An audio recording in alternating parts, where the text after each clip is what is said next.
Let's say कभी कभी क्या होता है कि तुमको फर्स्ट जो लास्ट टाइम अपने डिस्कशन किया था वो फर्स्ट आयनाइजेशन एनर्जी का डिस्कशन था।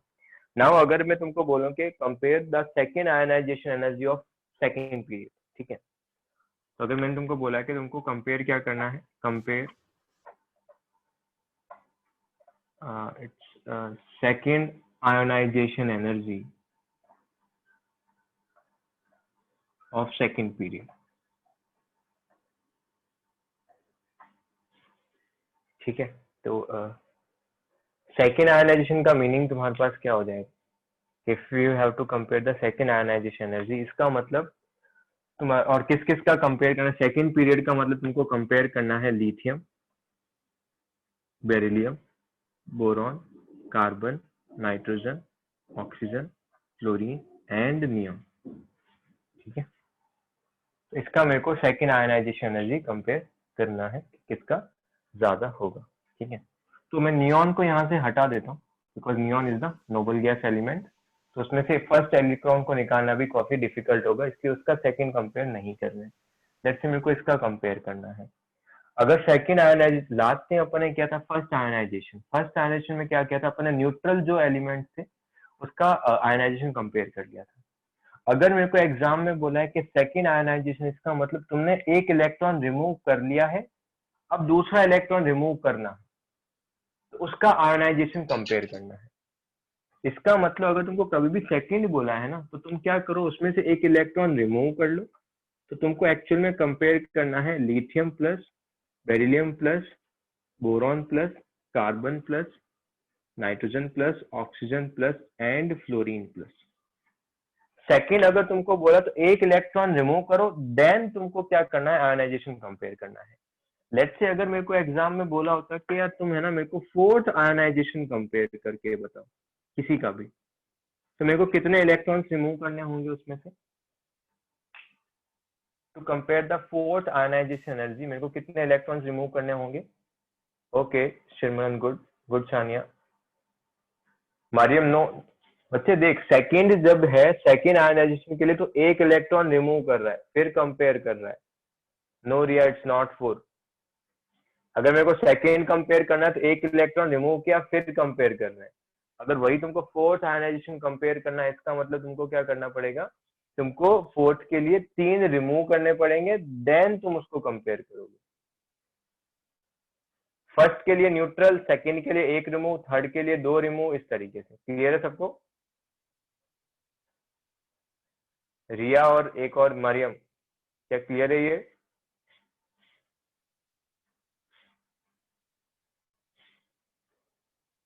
ओके चलो, वेट।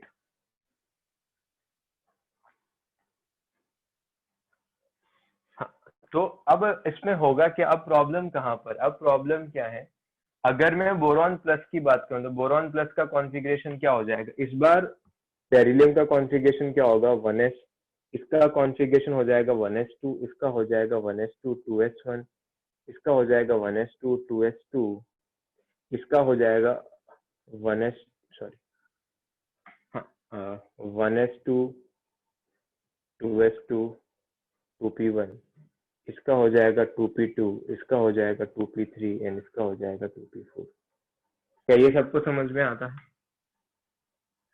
Yes no? ठीक है। अच्छा, इस बार जंप कौन करेगा, इस बार बेरिलियम जंप करेगा। तो नॉर्मल ट्रेंड लिख लेते हैं पहले, उसके बाद जंपिंग बाद में देखते हैं। तो नॉर्मल ट्रेंड क्या होता है, तुम्हारे पास आयनाइजेशन एनर्जी तुम्हारे पास फ्रॉम लेफ्ट राइट बढ़ता है। तो ये उसका तो हो गया नॉर्मल ट्रेंड। बट इस बार जंप कौन करेगा, बेरिलियम बोरॉन के ऊपर से करेगा या फिर बोरॉन जंप करेगा कार्बन के ऊपर से?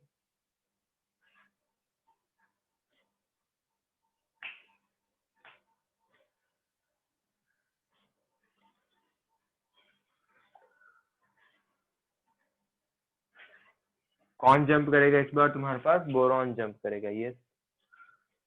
इन दिस केस क्या होगा तुम्हारे पास, क्योंकि ये इस बार एस जो है वो पी से ज्यादा होता है, इस बार बोरॉन जंप करेगा किससे, कार्बन से। इन तीनों में से कौन किसके ऊपर से जंप करेगा, नाइट्रोजन, ऑक्सीजन या फ्लोरीन, कौन जंप करेगा?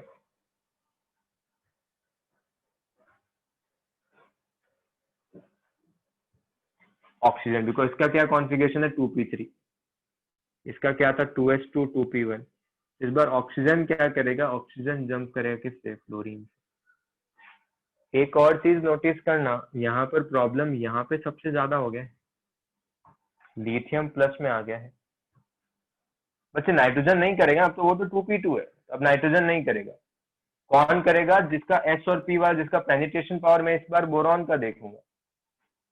लास्ट टाइम मैंने पेनिट्रेशन पावर देखा था बेरिलियम का, इस बार किसका देखूंगा, क्योंकि s में it is difficult to remove electron from s as compare to p, इसलिए मैं क्या करूंगा, बोरॉन को जंप कराऊंगा। It is difficult to remove electron from the half filled orbital, तो इस बार हाफ फील्ड किसका है, ऑक्सीजन का है, नाइट्रोजन का नहीं है, इस बार ऑक्सीजन जंप करेगा। क्या क्लियर है सबको?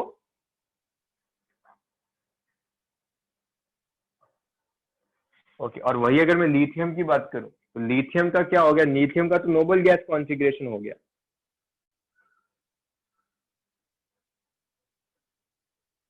अगर नोबल गैस कॉन्फ़िगरेशन, तो मैं क्या बोल सकता हूँ कि लिथियम का क्या होगा सबसे ज्यादा।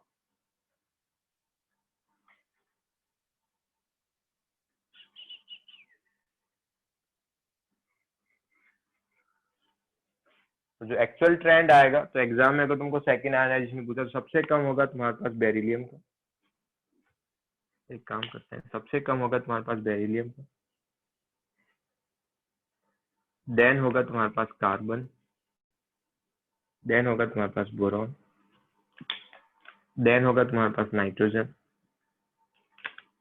देन होगा तुम्हारे पास फ्लोरीन, देन होगा ऑक्सीजन, एंड देन होगा लिथियम। तो ये ऑर्डर है तुम्हारे पास इट्स सेकेंड आयोनाइजेशन एनर्जी। तो बेरिलियम जंप कर रहा था बोरॉन से, तो अब बोरॉन जंप करेगा कार्बन से। वहां पे नाइट्रोजन जंप कर रहा था ऑक्सीजन से, ऑक्सीजन जंप करेगा फ्लोरीन से। हेलो,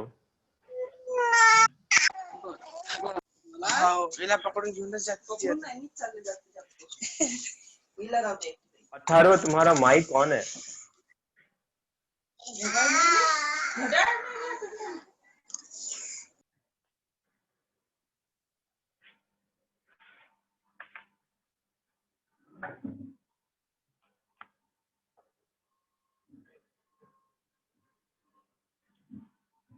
ठीक है, तो ये तुम्हारे पास क्या आ जाएगा, एक जनरल ट्रेंड। ओके, अगर सपोज, तो इसका मतलब मैं यहाँ से कमेंट क्या लिख सकता हूँ, अगर मैं फर्स्ट आयोनाइजेशन बोलूं, I1 एंड I2,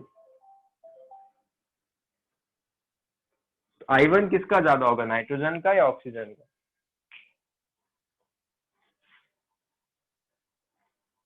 अगर मैं आयोनाइजेशन 1 की बात करूंगा, तो वो किसका ज्यादा होगा, नाइट्रोजन या ऑक्सीजन? लास्ट टाइम बताया था अपन ने।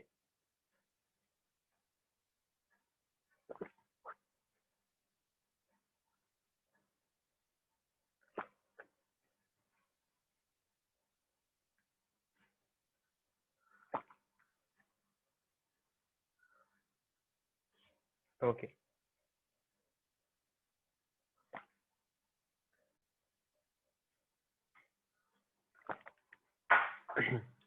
किसका ज्यादा होगा, नाइट्रोजन, बिकॉज नाइट्रोजन का क्या होगा, I1 की बात कर रहा हूँ मैं, तो नाइट्रोजन का I1 क्या होगा ज्यादा, किससे, ऑक्सीजन से, बिकॉज I1 मतलब नाइट्रोजन का क्या है, हाफ फील्ड कॉन्फ़िगरेशन। बट अगर मैं I2 की बात करूंगा, तो I2 किसका ज्यादा होगा, नाइट्रोजन या ऑक्सीजन? ऑक्सीजन।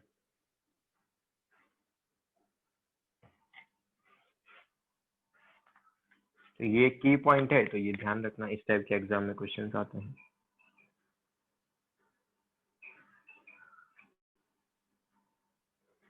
फिर से देखते हैं, लेट्स से अगर सपोज तुमको मैं पूछूं कि I1 किसका ज्यादा है, I1 एंड I2। अगर मैं I1 बात करूं, मैग्नीशियम एंड एल्यूमिनियम का,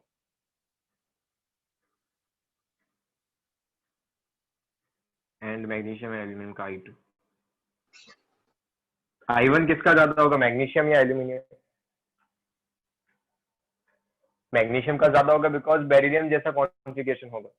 लास्ट टाइम अपन ने पढ़ा था कि मैग्नीशियम क्या करता है, एल्यूमिनियम के ऊपर से जंप करता है।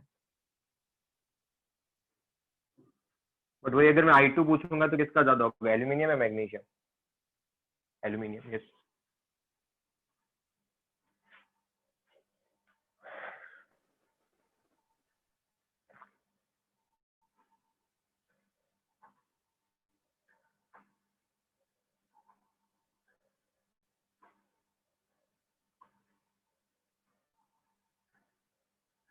सबको क्लियर है?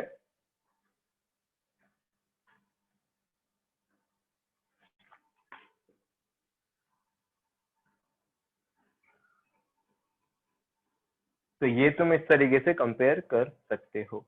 तो अगर तुमको I2 पूछा है, आयनाइज एनर्जी 2 पूछा, तो एक इलेक्ट्रॉन हटाओ एंड देन कंपेयर करो। I1 पूछा है तो नॉर्मली कंपेयर कर लो। अगर तुमको I3 पूछा है तो 2 इलेक्ट्रॉन हटाओ देन कंपेयर करो। तो तुम एक चीज देखो, नॉर्मल कंपेयर किया तो बेरिलियम ने जंप किया बोरॉन से और नाइट्रोजन ने जंप किया ऑक्सीजन से। अगर मैंने I1 बोला है तो फिर बोरॉन ने जंप किया है कार्बन से, बेरिलियम ने नहीं करके बोरॉन ने किया, यहाँ पर नाइट्रोजन ने नहीं करके ऑक्सीजन ने किया। अगर मैं I3 पूछता तो कौन जंप करता इस वाले केस में, बोरॉन की जगह कौन जंप करता? Okay Sania, good good. Vinay, कौन जंप करता? तुम्हारे पास कार्बन जंप करता। और यहाँ पे कौन जंप करता?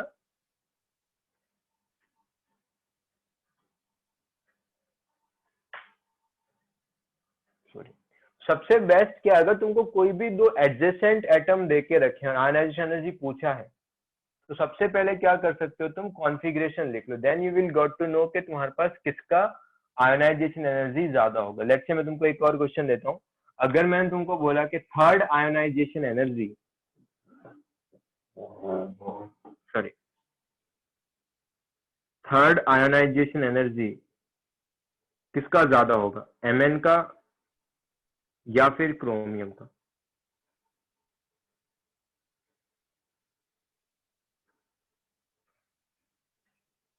बताओ। तो जब भी ऐसे क्वेश्चन आए Mn का ज्यादा होगा या फिर क्रोमियम का, सबसे पहले इसका कॉन्फ़िगरेशन लिख लो। थर्ड का मतलब कितने इलेक्ट्रॉन हटा के कंपेयर करना है?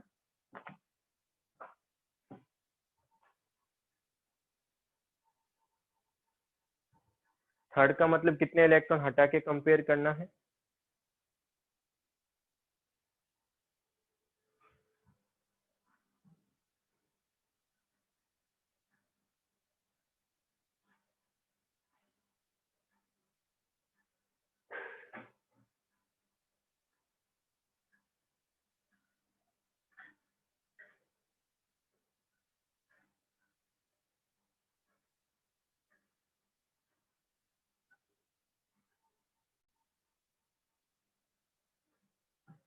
तो कंपेयर करके बताओ किसका ज्यादा होगा।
चलो, तो जैसे ही तुमको कंपेयर करने को बोला तो अपन क्या करेंगे, Mn का कंपेयर करना है। सबसे पहले थर्ड कंपेयर करना है, तो इसका मतलब तुम लिख लोगे Mn+2 एंड क्रोमियम+2। Mn+2 का कॉन्फ़िगरेशन होगा इट्स आर्गन। ठीक है, पहले अपन एक काम उसको उधर लिख लेते हैं, ठीक है, तो ये ज्यादा सही रहेगा। Mn और क्रोमियम। तो अगर तुमको थर्ड कंपेयर करना है आयनाइजेशन एनर्जी, तो तुम Mn का कॉन्फ़िगरेशन लिख लो एंड क्रोमियम का लिख लो। Mn का कॉन्फ़िगरेशन होता है इट्स आर्गन 3d5 4s2 और क्रोमियम का कॉन्फ़िगरेशन होता है आर्गन 3d5 4s1। पर तुमको क्या चाहिए, तुमको थर्ड चाहिए। थर्ड का मतलब तुमको 2 इलेक्ट्रॉन हटा दो। 2 इलेक्ट्रॉन यहाँ पे, इलेक्ट्रॉन हमेशा कहाँ से निकालते हैं, आउटर शेल से। तो ये Mn+2 का कॉन्फ़िगरेशन, इलेक्ट्रॉन आउटर शेल से निकालते बट 2 निकालने हैं, तो एक S से निकाल लो और एक P से निकाल लो।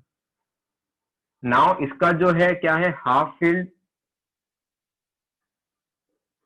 फील्ड डी ऑर्बिटल है। इसका मतलब यहाँ से इलेक्ट्रॉन को निकालना क्या होगा, ज्यादा डिफिकल्ट होगा। तो आयनाइजेशन एनर्जी किसका ज्यादा होगा, Mn का। Because of the half filled d orbital, it is difficult to remove an electron from Mn as compared to chromium. तो इस तरीके से तुम कंपेयर कर सकते हो। तो इसका स्क्रीनशॉट ले लो एंड कुछ डाउट है किसी को तो पूछ लो। तो एग्जाम में मैं तुमको थर्ड भी पूछ सकता हूँ, मैं तुमको फर्स्ट भी पूछ सकता हूँ, सेकंड भी पूछ सकता हूँ।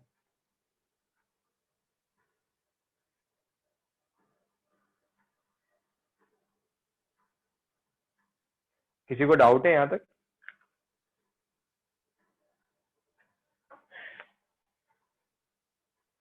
ओके देन, चलो डाउट नहीं है तो अपन आगे देखते हैं।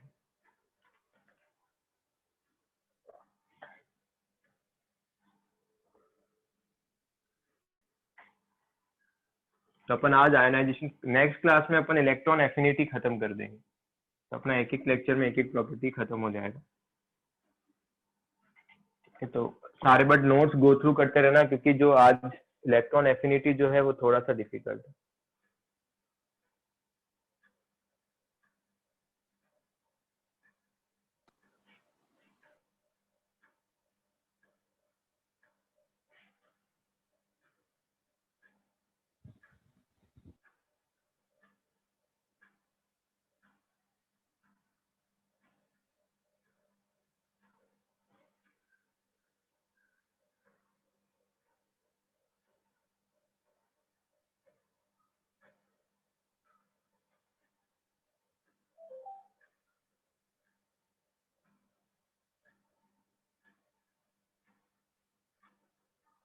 ओके तो अब लेट्स से, अब तुम एक चीज अगेन देखते हैं, द बोरॉन।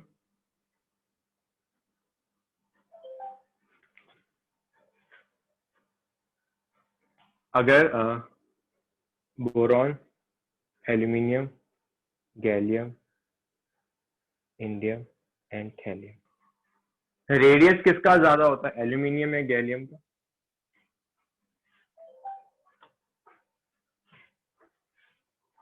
इलेक्ट्रॉन एफिनिटी कहाँ से स्टार्ट करें, एक्सेप्शन ही चल रहे हैं। रेडियस किसका ज्यादा होता है, गैलियम या एल्यूमिनियम?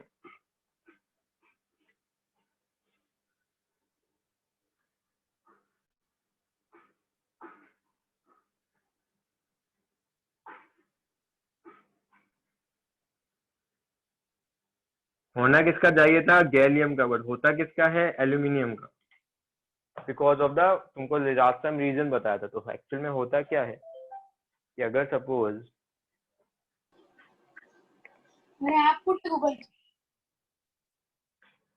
तुम लोग रैंडम एकदम माइक ऑन क्यों कर देते हो?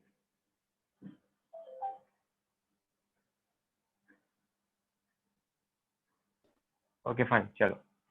अगर तुम एक चीज नोटिस करोगे तो इसका एटॉमिक नंबर है 13, इसका है 31, इसका है 49 और इसका है 81। इससे जस्ट पहले तुमने इलेक्ट्रॉन फिलअप किए हैं 3D में। तो 3D आर पुअर शील्डर।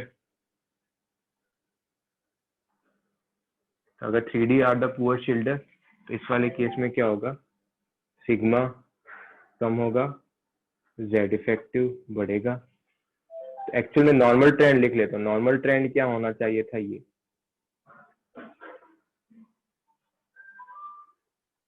ये सबको पता है। नॉर्मल ट्रेंड लिख लिया है मैंने पहले कि ये होना चाहिए था, बट मेरे को पता है कि 3D are the poor shielders, sigma कम होगा, जेड इफेक्टिव ज्यादा होगा। अगर जेड इफेक्टिव गैलियम का ज्यादा है तो इलेक्ट्रॉन को निकालना इजी होगा या डिफिकल्ट होगा?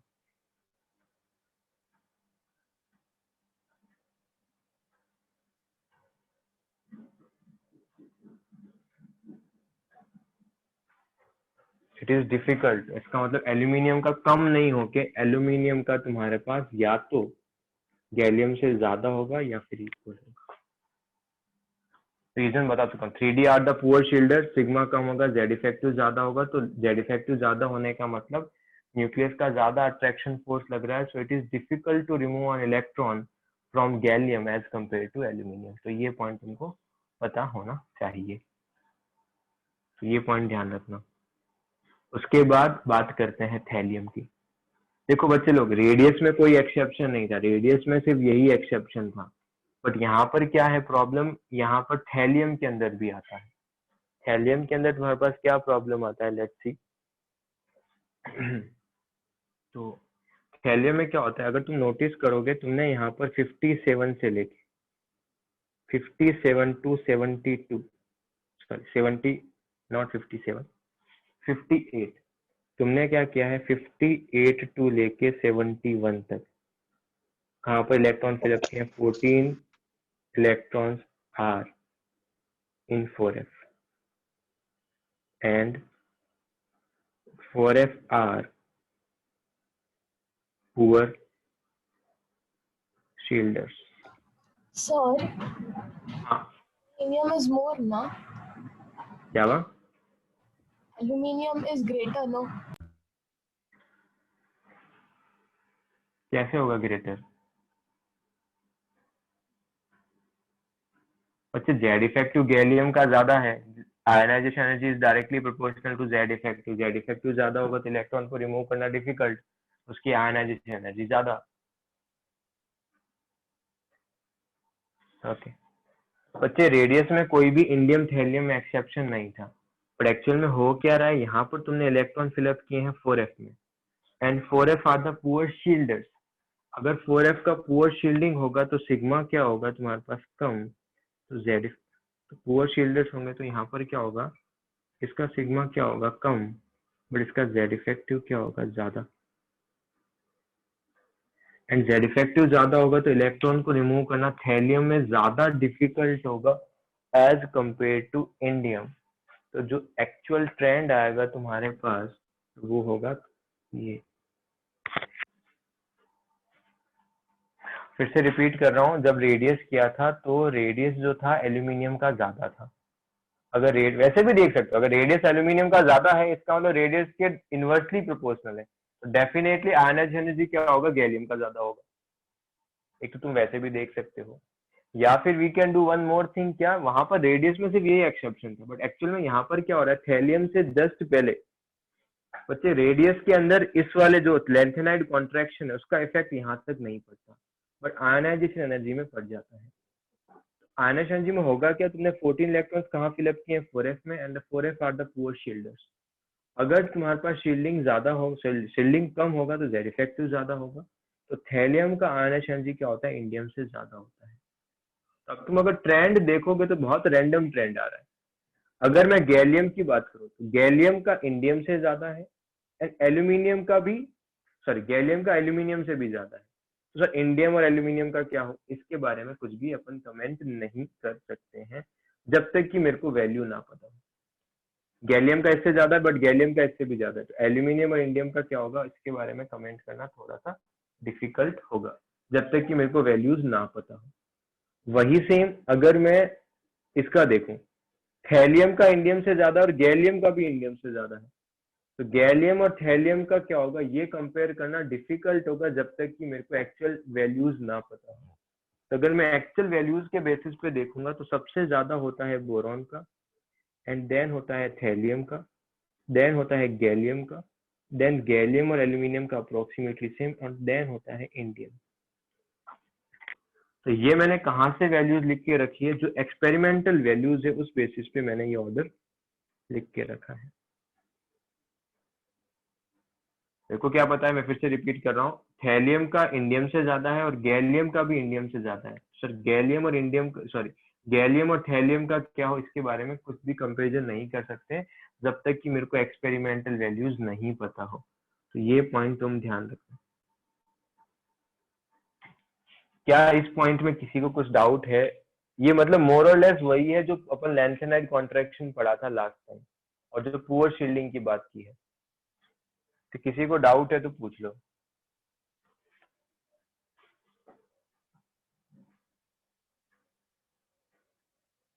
So this is because radius is inversely proportional to ionization of बच्चे रेडियस में फंडा नहीं बोलूंगा, बिकॉज रेडियस का ट्रेंड यहाँ पर चलेगा बट रेडियस का ट्रेंड यहाँ नहीं चलेगा, इसीलिए मैं शील्डिंग वाला फैक्टर लेके आ रहा हूँ।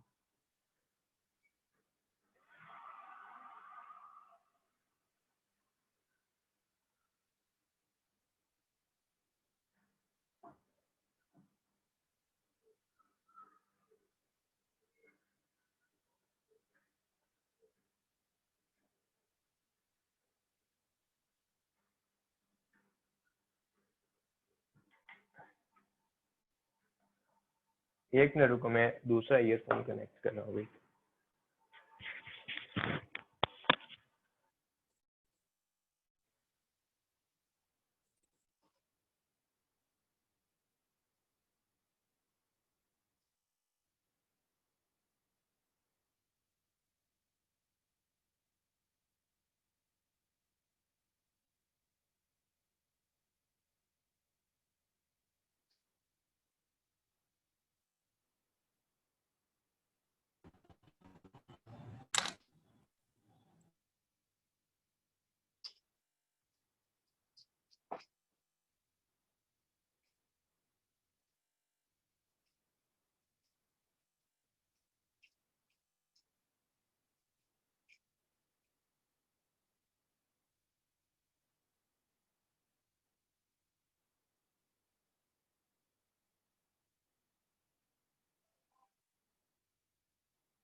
Am I audible?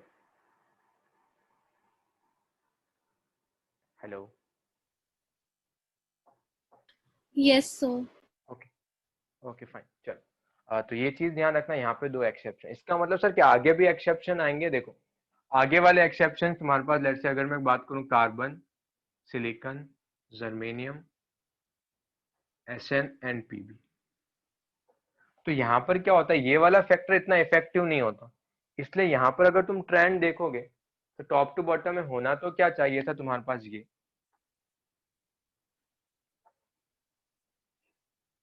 ठीक है। तो ये तुम्हारे पास होना चाहिए था, डिक्रीज होना चाहिए था, नॉर्मल ट्रेंड ये है। बट एक्चुअल में इसका जो इफेक्ट है, जो पुअर शिल्डर्स वाला, ये इफेक्ट यहाँ तक भी पड़ता है और पीबी का ज्यादा होता है।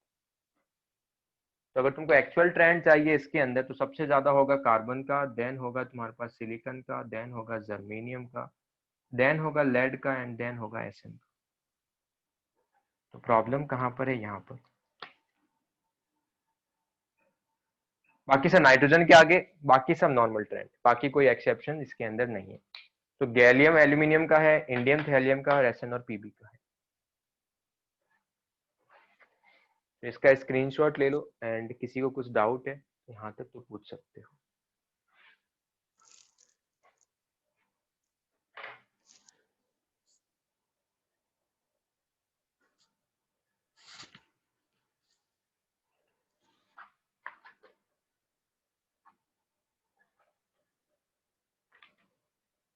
कुछ डाउट है किसी को?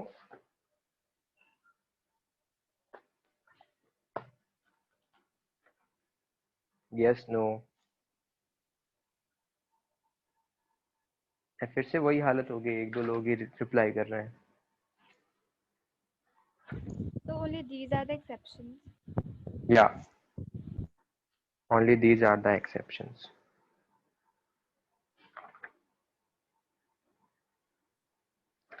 चलो, देन वी विल सी. इसको हटा देते हैं, फिर डी ब्लॉक एलिमेंट्स की बात करते हैं. जनरली जेड इफेक्टिव से देखना is more convenient than radius. कभी कभी ऐसा होता है कि कुछ लोग बोलते हैं सर रेडियस देखो, रेडियस इसका ज्यादा है बट एनर्जी तो इसका कम होगा. तो ऐसा जनरली नहीं होता है, ठीक है. तो इसलिए अपन Z effective is more convenient way जिसके कारण अपन करेंगे. और तो डी ब्लॉक के जितने भी हैं वो सारे अपन एक ही शॉट में लिख लेते हैं, फिर अपने पास ये खत्म ही हो जाएगा आज. तो if you talk about the D block element, तो डी ब्लॉक एलिमेंट में क्या है जनरली तुम्हारे पास. तुम लॉजिकली सोचो, अगर 3D 4D 5D let's say scandium है, यट्रियम है, यहाँ पे जिरकोनियम है, यहाँ पर टाइटेनियम है, यहाँ पे लेंथेनम है, यहाँ पर हाफनियम है. It's 21, it's 22, it's 21, 22, it's 39, it's 40, it's 57 and 72. So this is the 3D block, this is the 3D block, this is the 4D block, and this is the 5D block. Normal trend क्या आना चाहिए था? 3D 4D 5D में से किसका ज्यादा होगा? Top to bottom group में डिक्रीजेज और increases? Ionization energy 3D 4D 5D में से किसका ज्यादा होगा? टॉप टू बॉटम जाओगे तो इट्स डिक्रीजेज और increases?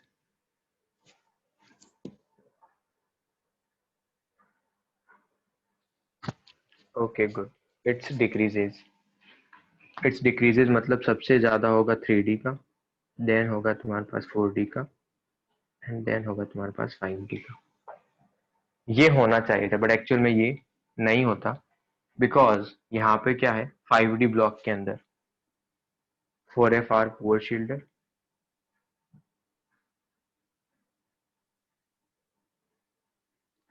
If 4FR the poor shielder तो सिग्मा क्या होगा? कम. सिग्मा कम होगा तो जेड इफेक्टिव क्या होगा? ज्यादा. एंड अगर सिग्मा कम है, जेड इफेक्टिव ज्यादा होगा, तो इलेक्ट्रॉन को तो आयोनाइजेशन एनर्जी भी क्या होगा?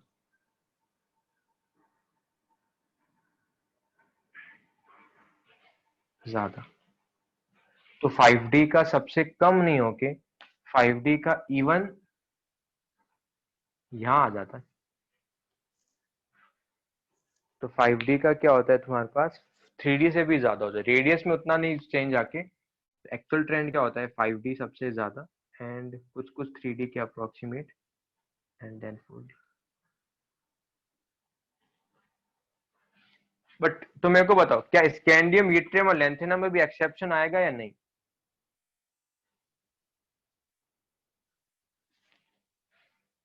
जो ये इफेक्ट आ रहा है 4FR द पुअर शील्डर, ये लेंथेनम के बाद आ रहा है, तो इसका ट्रेंड क्या आएगा?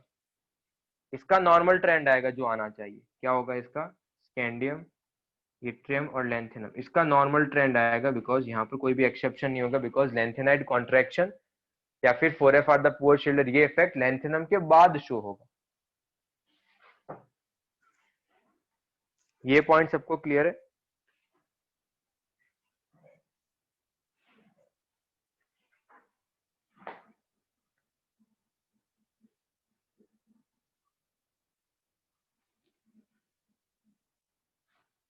स्टैनले, मैंने लास्ट टाइम रेडियस का भी बताया था. जो ये 4FR द पुअर शील्डर से इसका सिग्मा कम होगा, जेड इफेक्टिव ज्यादा होगा, आयनाइजेशन एनर्जी ज्यादा होगा, ये इसके बाद शो होगा ना. तो ये जो इफेक्ट आ रहा है 5D ज्यादा होगा 3D से एज कम्पेयर टू 4D से, ये इसके बाद में से स्टार्ट होगा. तो अगर मैं बात करूंगा टाइटेनियम, जिरकोनियम, हाफनियम, तो हाफनियम का सबसे ज्यादा, then titanium, then zirconium. But lanthanide contraction बाद में स्टार्ट हो रहा है, इसलिए इसके ऊपर कोई इफेक्ट नहीं पड़ेगा. तो इसका नॉर्मल ट्रेंड आएगा. नॉर्मल ट्रेंड मतलब स्कैंडियम ज्यादा, then yttrium and then lanthanum. ठीक है स्टैनले? ओके चलो. तो ये लिखने के बाद तुम ऐसे ही मेरे को बताओ, एक और इम्पोर्टेंट चीज ये है,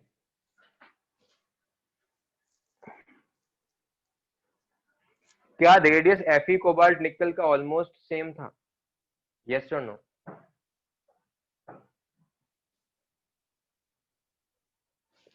इसका मतलब 3D ब्लॉक के अंदर भी अगर, तो ये तो मैंने लिख लिया first point. Then second point, ionization energy of Fe cobalt nickel and copper, even copper का भी क्या होता है, ऑलमोस्ट सेम। थोड़ा बहुत फर्क पड़ता है बट उसको ऑलमोस्ट सेम मान सकते हैं बिकॉज रेडियस भी क्या था, ऑलमोस्ट सेम। अब तुम एक और चीज सोचो, तुम मेरे को बताओ कॉपर एंड जिंक का I1 एंड I2, थोड़ा सा सोचो एंड बताओ कि किसका ज्यादा होगा, I1 किसका ज्यादा होगा और I2 किसका ज्यादा होगा।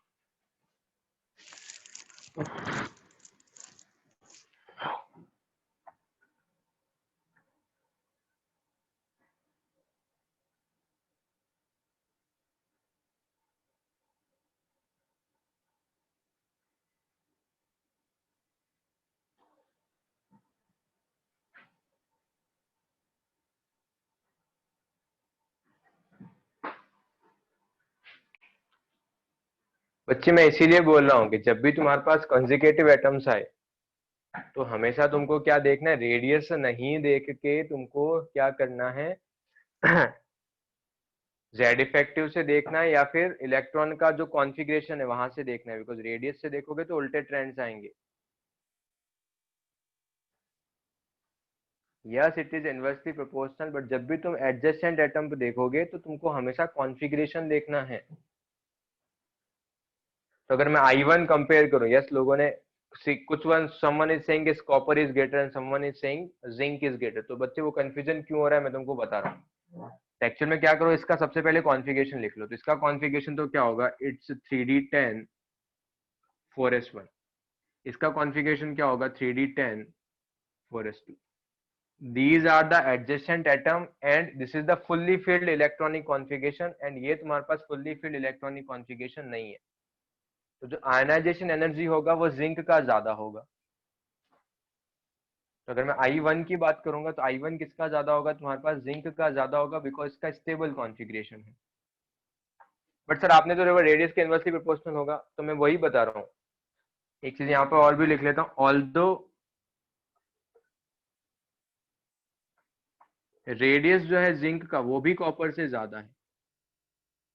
बच्चे कुछ लोगों को ये डाउट आ रहा है, सर रेडियस अगर जिंक का ज्यादा है तो रेडियस जिंक का ज्यादा है तो इसका आयनाइजेशन एनर्जी तो कम होना चाहिए, बट इसका आयनाइजेशन एनर्जी तो ज्यादा आ रहा है। तो मैं तुमको वही पॉइंट एक्सप्लेन कर रहा हूँ, whenever they are two adjacent atom always go for the electronic configuration, radius वाला नॉर्मल ट्रेंड मत देखो। अगर वो एडजेसेंट एटम नहीं है देन अगर तुमको रेडियस का कंपैरिजन है तब तुम बोल सकते हो कि रेडियस के क्या होगा, वो inversely proportional. Otherwise always go for the electronic configuration.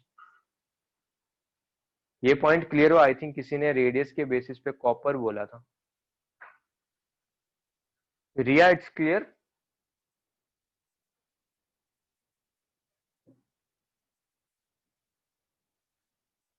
Riya okay. तो अगर किसी ने अगर रेडियस से कंपेयर किया कि कॉपर का रेडियस कम है तो आयनाइजेशन एनर्जी ज्यादा होना चाहिए, तो वो गलत हो जाएगा, क्योंकि अगर एडजेसेंट एटम है तो always go for the electronic configuration. अगर मैं I2 की बात करूं, I2 का मतलब कॉपर का कॉन्फ़िगरेशन क्या हो जाएगा, कॉपर का कॉन्फ़िगरेशन हो जाएगा 3D10, एक इलेक्ट्रॉन हटा दो। I2 मतलब एक इलेक्ट्रॉन हटा के कंपेयर करना है, तो इसका हो जाएगा 3D10, इसका हो जाएगा it's 3D10 4s1।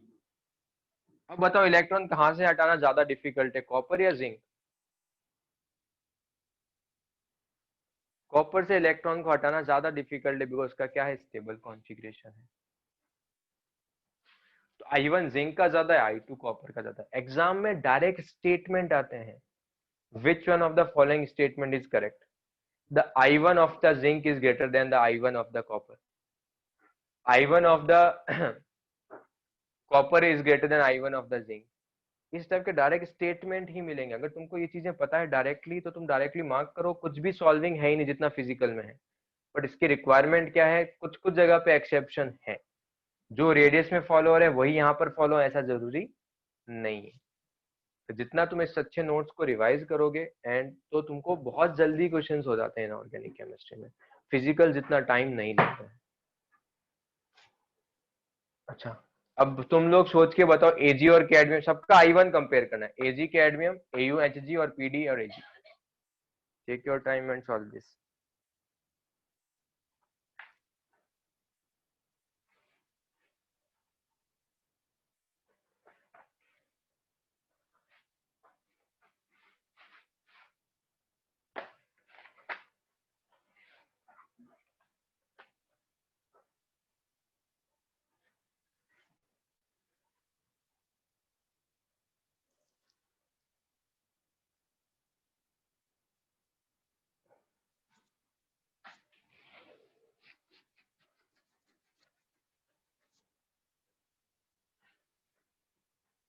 आई1 again, zinc के जस्ट नीचे कैडमियम है, कॉपर के जस्ट नीचे एजी है, तो क्या होगा, आई1 कैडमियम का ज्यादा होगा। एयू और एचजी में भी इसका ज्यादा होगा। पैलेडियम का कॉन्फ़िगरेशन होता है इट्स 4d10 और एजी का कॉन्फ़िगरेशन होता है it's 4d10 5s1।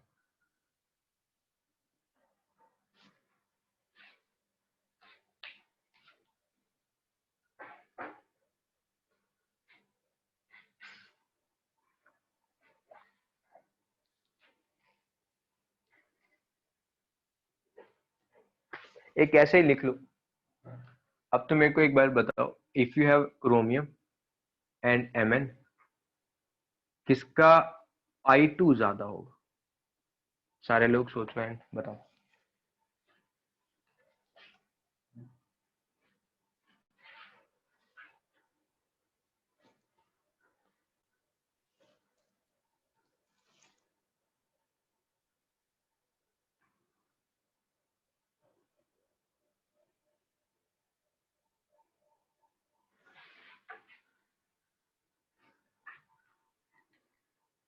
Okay, Atharva and Sania दोनों का डिफरेंट आंसर है।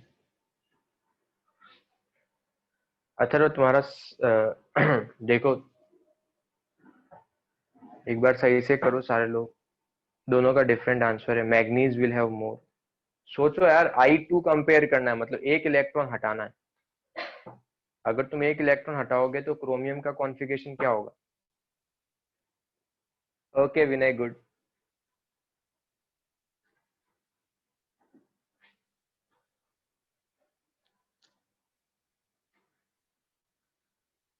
हाँ तो वो गलत लिखा है सानिया तुमने। I2 मतलब एक इलेक्ट्रॉन हटाओ, जैसे एक इलेक्ट्रॉन हटाओगे क्रोमियम का कॉन्फ़िगरेशन हो जाएगा इट्स 3d5 और Mn का होगा इट्स 3d5 4s1, क्योंकि एक ही हटा रहे हैं। तो इस बार यहां से इलेक्ट्रॉन को हटाना क्रोमियम में से ज्यादा डिफिकल्ट होगा। I2 का मतलब एक इलेक्ट्रॉन हटाने के बाद कंपेयर करो। तो इसका कॉन्फ़िगरेशन होगा 3d5, इसका होगा 3d5 4s1, तो 3d5 में से इलेक्ट्रॉन को हटाना ज्यादा डिफिकल्ट है as compare to 4s1। Clear है?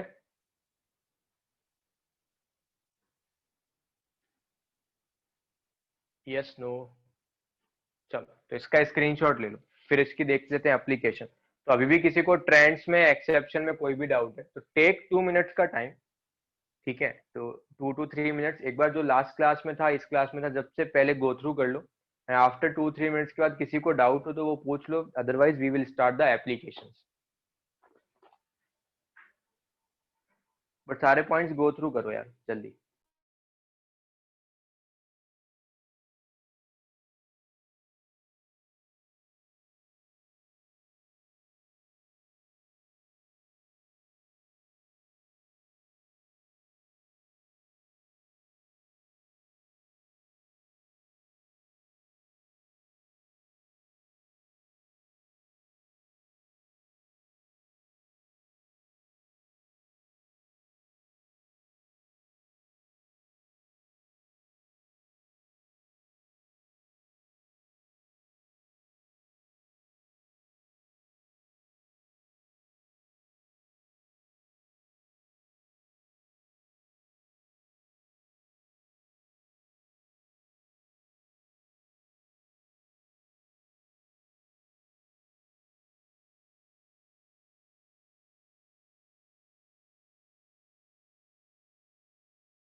किसी को कुछ डाउट है?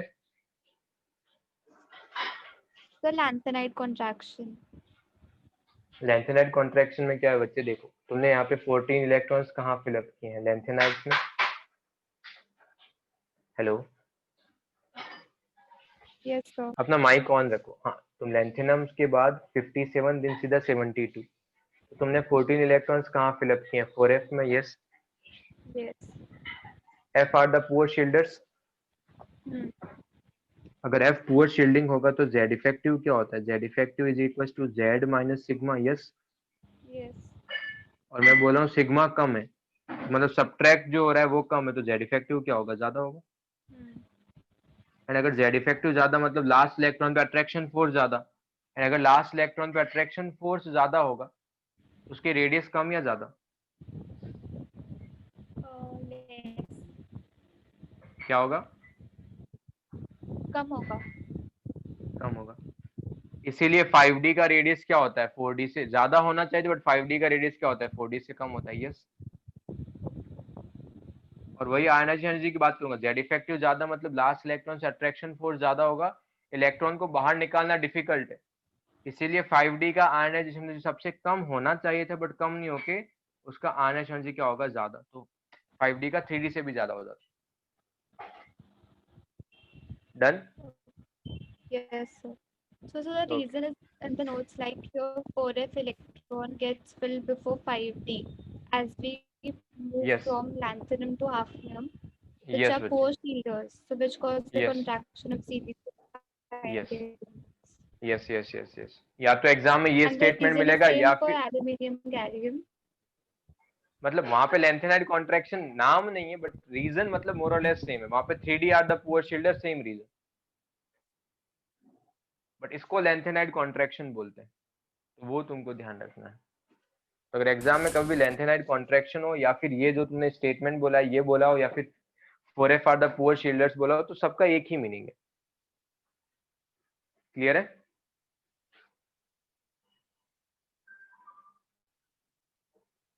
So जिसका shielding कम है उसका Z effective ज्यादा होगा. हाँ, क्योंकि जेड माइनस सिग्मा वो सब्ट्रैक्ट हो रहा है। ठीक है? Yes no? Okay, sir. Okay, चलो। देन इसकी एप्लीकेशंस में तुम एक चीज बताओ, लेट्स से किसी का I2 ज्यादा है, बहुत ज्यादा है, तो उसमें से कितने इलेक्ट्रॉन को निकालना इजी है? किसी का आयोनाइजेशन 2 बहुत ज्यादा है, लेट्स से आयोनाइजेशन 1 तो तुम्हारे पास उसके लिए एनर्जी चाहिए 5, बट आयोनाइजेशन 1 के लिए तो इतना, बट 2 के लिए 1000 चाहिए। लेट्स से बहुत ज्यादा डिफरेंस आ रहा है, तो उसमें से कितने इलेक्ट्रॉन को हटाना इजी है?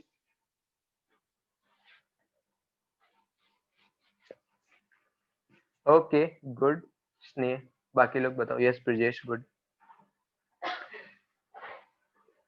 बाकी लोग भी सोचो। I2 बहुत ज्यादा है, इसका मतलब सेकंड इलेक्ट्रॉन को निकालना डिफिकल्ट है, ये सबको समझ में आता है? Yes no? यस। इसका मतलब उसमें से कितने इलेक्ट्रॉन को मैं इजीली रिमूव कर सकता हूँ?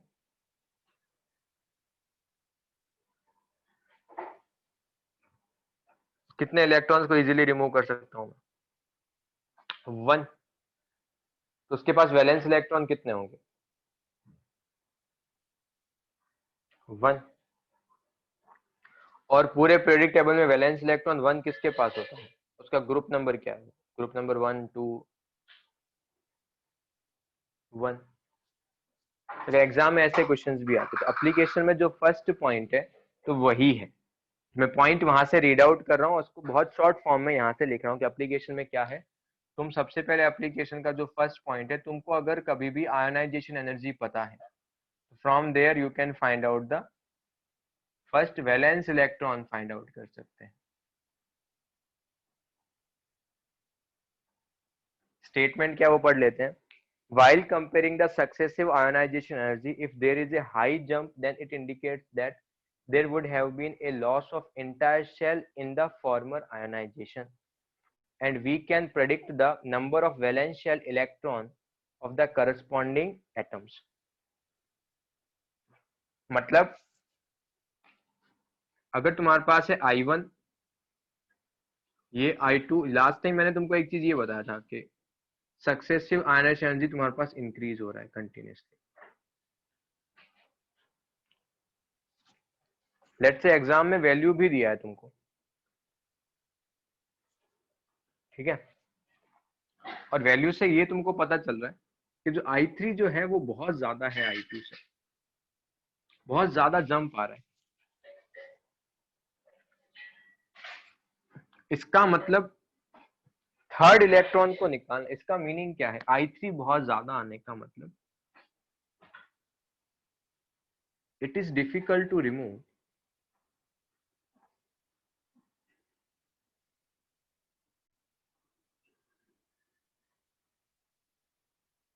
Third electron.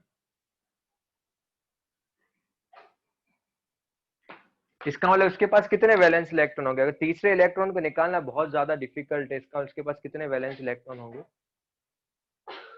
2.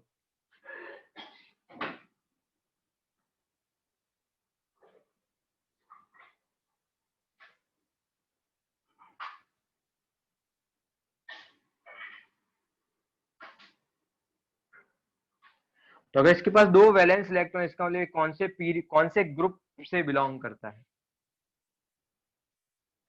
If it has 2 valence electron, इसका मतलब कौन से ग्रुप से बिलोंग करता है? ग्रुप 2.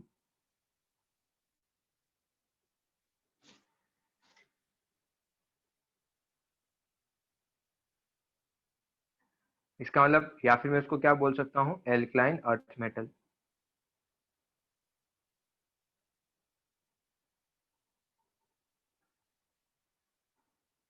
ठीक है, या फिर एग्जाम में मैं ये भी ऑप्शन में ये भी दे सकता हूँ, बेरिलियम, मैग्नीशियम, कोई भी एक एलिमेंट दे दिया, कैल्शियम, स्ट्रॉन्शियम एंड बेरियम. फिर से रिपीट कर रहा हूँ, अगर I3 बहुत ज्यादा है I2 से, इसका मतलब उसमें से थर्ड इलेक्ट्रॉन को निकालना बहुत डिफिकल्ट होगा. एंड इसका मतलब इसके पास 2 वैलेंस इलेक्ट्रॉन होंगे. अगर 2 वैलेंस इलेक्ट्रॉन है, इसका मतलब वो ग्रुप 2 से बिलोंग करेगा. तो ग्रुप 2 में से वो कुछ भी हो सकता है. ग्रुप 2 में से वो कुछ भी हो सकता है, beryllium, magnesium, calcium, strontium, barium. ऐसे क्वेश्चंस आते हैं एग्जाम में. ऑप्शन में एल्काइन अर्थ मेटल भी दे सकता हूँ, इन सब में से भी मैंने कोई ऑप्शन रख सकता हूँ.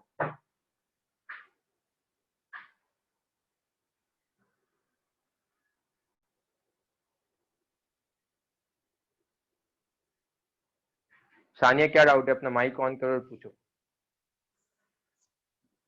So like I3 has only 2 electrons, so how it is difficult to remove the third electron?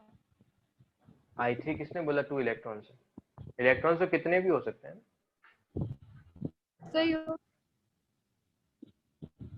So but अच्छा, you अपन को said that we element have to remove 2 electrons then. किसके लिए? मेरे को सबका I3 कंपेयर नहीं करना है बच्चे, मैं कंपैरिजन नहीं कर रहा हूँ. I3 कंपेयर करने के लिए अपन क्या करते हैं, मैं बोला I3 बहुत ज्यादा है, I3 बहुत ज्यादा होने का मतलब 2 इलेक्ट्रॉन इजीली रिमूव कर सकता हूँ. ये स्टेटमेंट समझ में आता है? Yes sir. मैंने इलेक्ट्रॉन, नंबर ऑफ इलेक्ट्रॉन के बारे में तो कुछ भी नहीं बोला ना, कि कितने, 3 है, 4 है, कुछ भी हो सकते हैं. तुम ऐसा समझ लो. अगर तुमको वैसे भी नहीं समझ में आता तो मैं तुमको एक चीज ये बताता हूँ. लेट्स से तुम बेरिलियम, लेट्स से इसको पिक करो, बेरिलियम को, तुमको यहाँ से समझ में आ जाएगा. लेट्स से बेरिलियम का कॉन्फ़िगरेशन क्या होता है? It's 1s2, it's 2s2. Yes Yes sir. Sania? हाँ. अगर मैं बोलूँ कि एक इलेक्ट्रॉन हटाओ, तब कॉन्फ़िगरेशन क्या होगा?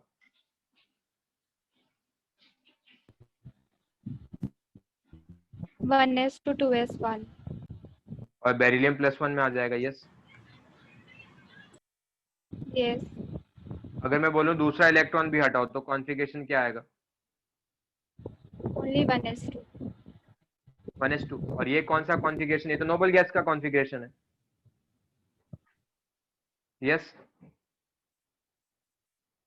Yes. इसका मतलब अगर 2 इलेक्ट्रॉन हटाने के बाद अगर नोबल गैस का कॉन्फ़िगरेशन आ गया, इसका मतलब इसका आयोनाइजेशन एनर्जी जो 3 होगा वो बहुत ज्यादा होगा। Yes, Yes. वही तो लिखा। क्या बात? ओके चलो, तो मैं एक इसलिए क्वेश्चन भी करते हैं, तो लेट्स से किसी के भी इसका एग्जांपल भी कर लेते हैं साथ ही साथ। किसी की 4 successive ionization energy is given. कोई एक एलिमेंट है, उसकी 4 सक्सेसिव आयोनाइजेशन एनर्जी गिवन है। इट्स 6.11,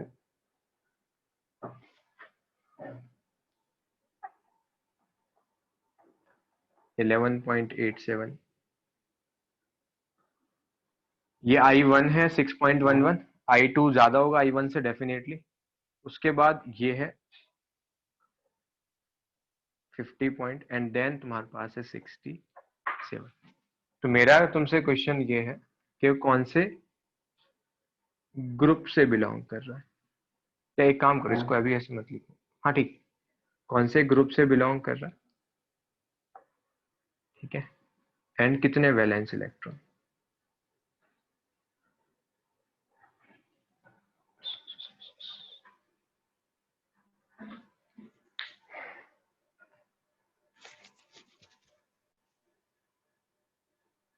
क्या होगा, कौन से ग्रुप से बिलोंग करेगा वो।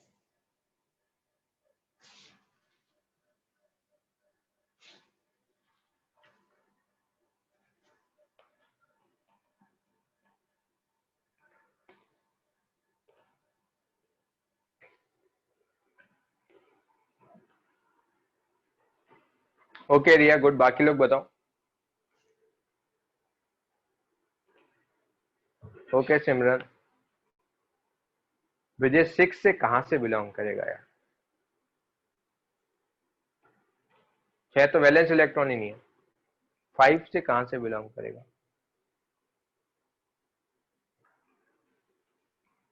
बच्चे देखो सडन जंप कहां पे आ रहा है। ओके स्नेह, गुड। देखो यहाँ पे गैप कितने का आ रहा है, यहाँ पे गैप लगभग अप्रोक्सीमेटली 4 का आ रहा है। यहाँ पे गैप कितने का आ रहा है, यहाँ पर गैप आ रहा है तुम्हारे पास कितने का, अराउंड 38 का। और यहाँ पे फिर से गैप कितना आ रहा है, 16 का। तो सडन जंप किसके बीच में हो रहा है, फर्स्ट सेकंड, सेकंड थर्ड और थर्ड फोर्थ।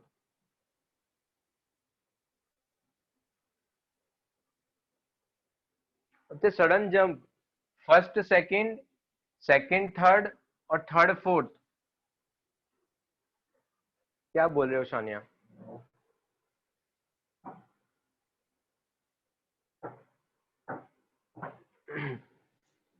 सडन जंप कहां पर आ रहा है, सडन जंप आ रहा है ये।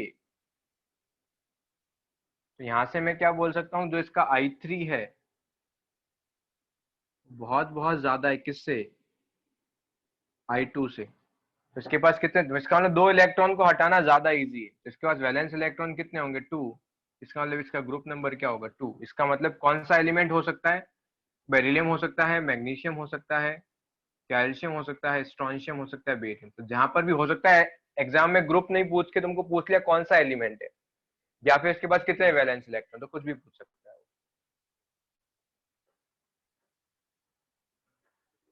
तुम फिर से कर लो यार एक एग्जाम्पल, और तो क्या कर सकते हैं। लेट से कुछ तो दे, I1 I2 I3 सब कुछ दे के रखा है। 5 successive ionization energy is given. एक है 2 इलेक्ट्रॉन वोल्ट, एक है 9 इलेक्ट्रॉन वोल्ट, एक है 11 इलेक्ट्रॉन वोल्ट, एक है 60 इलेक्ट्रॉन वोल्ट, और एक है 75 इलेक्ट्रॉन वोल्ट। अगेन वही क्वेश्चन है, कौन से ग्रुप का है, कौन से ग्रुप का है, फिर कौन सी फैमिली का है, एंड सेकंड तुम्हारे पास वैलेंस इलेक्ट्रॉन कितने।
Okay good.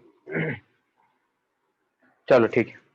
इस बार क्या हो रहा है, अगर तुम नोटिस करोगे यहाँ पे कितने का गैप आ रहा है 7 का, यहाँ पे कितने का आ रहा है अगेन 2 का, यहाँ पर कितने का आ रहा है, यहाँ पर अपने पास आ रहा है कितना अराउंड 49 का, और यहाँ पर कितने का आ रहा है 15 का। सडन जंप यहाँ पे ज्यादा आ रहा है। और ये क्या है, ये तो है I4 और ये क्या है 3।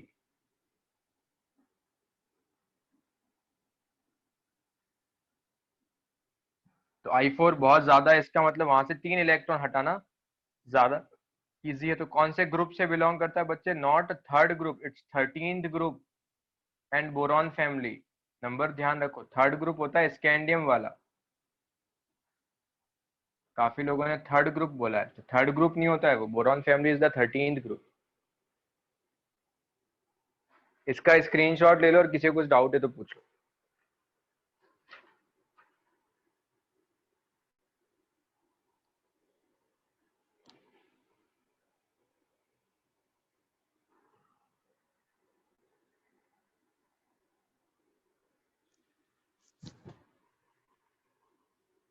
Screenshot is done.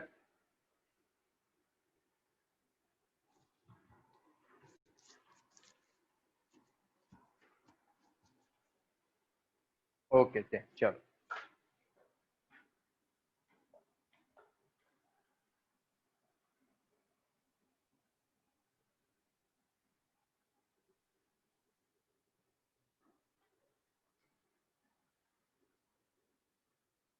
अब फिर से एक पॉइंट देखते हैं। सेकंड, ऑक्सीडेशन का मतलब क्या है, loss of electron, gain of electron. Oxidation और रिडक्शन, ऑक्सीडेशन का मतलब loss of electron, gain of electron, और रिडक्शन मतलब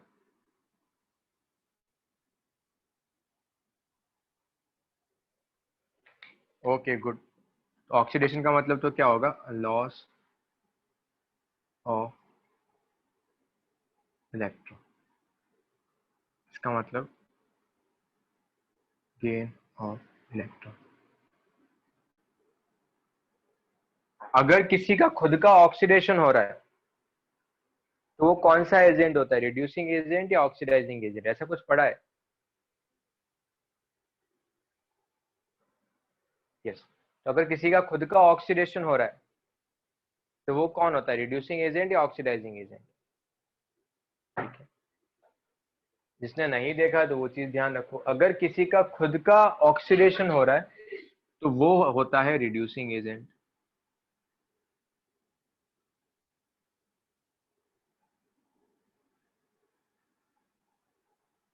अगर किसी का खुद का रिडक्शन हो रहा है तो बाकी सबको क्या करेगा, ऑक्सीडाइज करेगा, तो वो होता है ऑक्सीडाइजिंग एजेंट।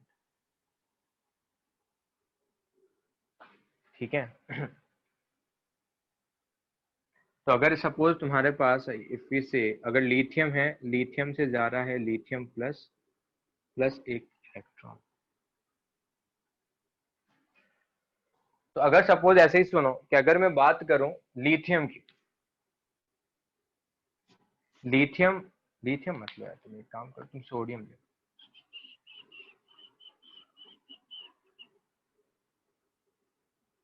तो अगर मैं बात करूं सोडियम की, तो यहां पर अगर मैं रिएक्शन फॉरवर्ड के अंदर जा रहा हूं, तो अगर मैं यहां से यहां जा रहा हूं तो यहाँ पे सोडियम क्या है, सोडियम का खुद का क्या हो रहा है, रिडक्शन या ऑक्सीडेशन?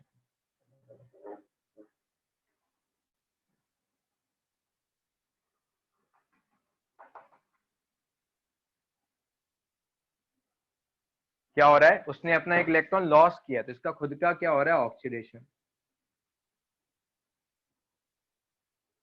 अगर खुद ऑक्सीडाइज होगा ना तो बाकी सबको क्या करेगा, रिड्यूस। तो ये क्या है यहाँ पर, रिड्यूसिंग एजेंट।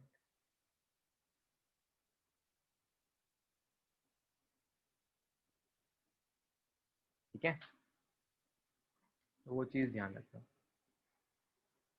सोडियम यहाँ गया, यहाँ गया, तो इसका मतलब खुद का क्या हो रहा है, खुद ने लॉस किया है इलेक्ट्रॉन का। अगर खुद लॉस करेगा तो खुद का होगा ऑक्सीडेशन, खुद होगा क्या, रिड्यूसिंग एजेंट। खुद का ऑक्सीडेशन नंबर मतलब बाकी सबको रिड्यूस करेगा। तो जो भी मेटल्स होते हैं they are the good reducing agent, because वो उनकी ऑक्सीडेशन होने की टेंडेंसी क्या होती है, ज्यादा। मेटल अपने इलेक्ट्रॉन इजीली लूज करते हैं तो उनका ऑक्सीडेशन इजीली होता है, अगर उनका ऑक्सीडेशन इजीली होता है तो they are the good reducing agent. अगर मैं सोडियम की बात करूँ, अब बच्चे पीछे जाओ, सोडियम प्लस ने एक इलेक्ट्रॉन गेन किया है, तो अगर मैं इस Na प्लस की बात करूंगा तो वो क्या होगा, इसका क्या हो रहा है, ऑक्सीडेशन या रिडक्शन। सोडियम प्लस ने एक इलेक्ट्रॉन गेन किया और सोडियम बनाया, पीछे जा रहे हैं अपन, तो इसका क्या हो रहा है, reduction. It has tendency to accept an electron. तो अगर इसका खुद का रिडक्शन हो रहा है, इसका मतलब ये खुद क्या ऑक्सीडाइजिंग एजेंट है, रिड्यूसिंग एजेंट है, ऑक्सीडाइजिंग।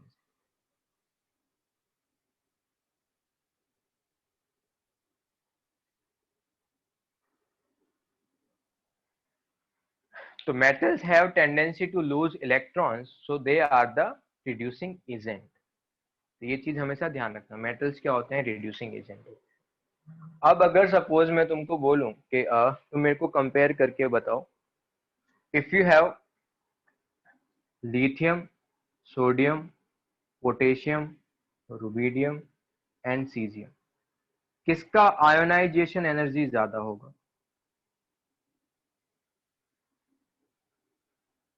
टॉप टू बॉटम जा रहे हो तुम।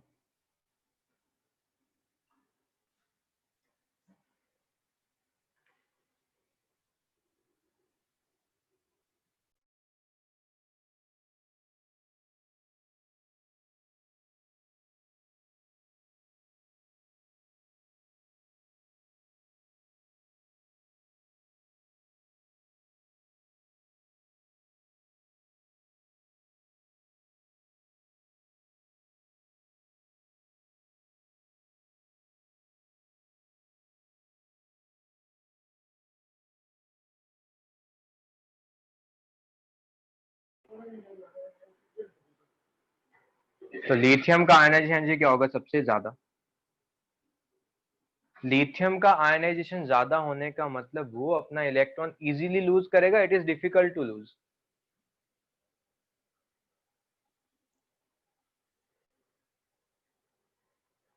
लिथियम का आयनाइजेशन एनर्जी ज्यादा, इसका इसका डिफिकल्ट होगा, इलेक्ट्रॉन को लूज करना डिफिकल्ट, इसका मतलब खुद का ऑक्सीडेशन नहीं होगा, तो उसकी रिड्यूसिंग पावर क्या होगी, कम।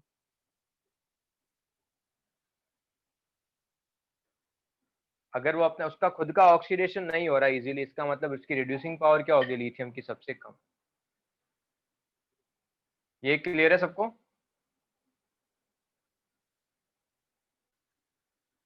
यस नो, ये चीज ध्यान रखें। फिर से रिपीट करें, जिसका आयनाइजेशन एनर्जी ज्यादा उसमें से इलेक्ट्रॉन निकालना डिफिकल्ट। अगर इलेक्ट्रॉन निकालना डिफिकल्ट, इसका मतलब खुद का ऑक्सीडेशन होना डिफिकल्ट, तो दूसरों को रिड्यूस करना भी डिफिकल्ट, तो उसकी रिड्यूसिंग पावर क्या होगी, डिफिकल्ट। बट ये सब कुछ किस में होता है, ये सब कुछ होता है गैसियस फेज में।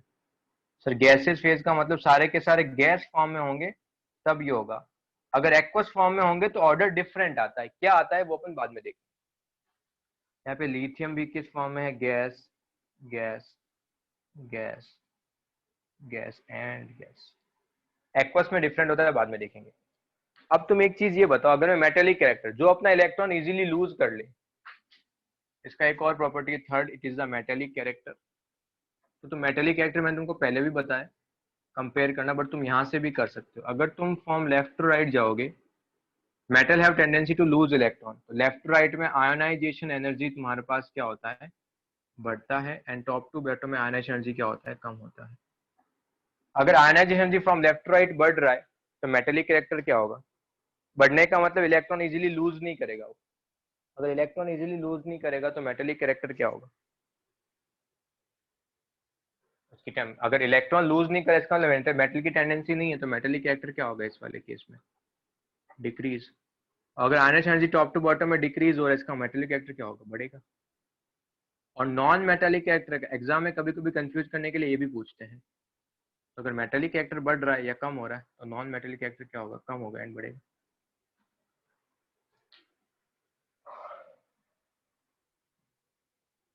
तो इसका स्क्रीनशॉट ले लो। फिर एक लास्ट प्रॉपर्टी है, फिर आज का क्लास खत्म। बाकी जो इलेक्ट्रॉन एफिनिटी है वो नेक्स्ट क्लास में पढ़ेंगे।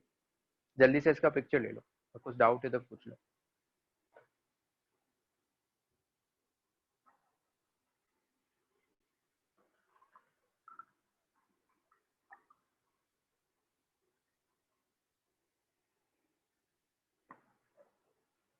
So, we're reducing power, reducing agent in the cells. नहीं नहीं, जो रिड्यूसिंग एजेंट होते हैं वो दूसरों को रिड्यूस करते हैं, और जो उसकी टेंडेंसी होती है उसको अपन बोलते हैं रिड्यूसिंग पावर। जो पर्टिकुलर एलिमेंट है they are called a reducing agent, और जो उनकी टेंडेंसी है they are called a reducing power. ठीक है। Okay, sir. तो lithium, sodium, potassium, rubidium and caesium are the reducing agent, and जो बाकी को रिड्यूस करेंगे, जो टेंडेंसी है, they are called the reducing power. Then last एक है, उसका एक एग्जांपल करके, it will take hardly 5 minutes. Next class में इलेक्ट्रॉन एफिनिटी एक बार जस्ट तुम नोट्स गो थ्रू भी कर सकते हो खुद सेल्फ, ठीक है। उससे तुमको और भी चीजें ज्यादा अच्छे से क्लियर होगी। तो अगर सपोज तुम्हारे पास कभी भी कुछ पॉइंट से जो वहां पर ढंग से नहीं लिखे हुए, तो अपन उसको थोड़ा ढंग से देख लेते हैं। अगर इफ फोर्थ पॉइंट है, if ionisation energy high minus ionisation energy low is greater than 16 electron volt, then lower oxidation state is stable। ये कुछ वहां पे पॉइंट लिखे हैं और ढंग से नहीं लिखे हैं, इसलिए मैं सारे पॉइंट्स लिख लेता हूं। If ionization high minus ionization energy low is less than 11 electron volt, then higher oxidation state is stable।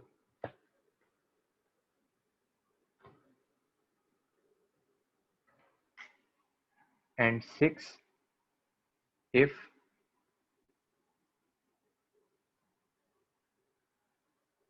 ionization energy high minus ionization energy लो, ये 16 इलेक्ट्रॉन वोल्ट से तो कम है बट 11 इलेक्ट्रॉन वोल्ट से ज्यादा है, then both oxidation state is stable. ये 3 statement है इसके, ये यहां से क्लियर नहीं होता इसलिए अपन एग्जांपल्स देखते हैं इसके, ठीक है।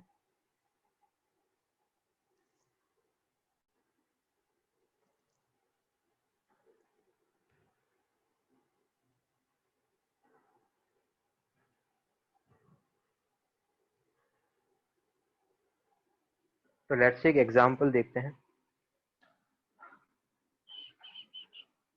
m, it will give m plus plus electron।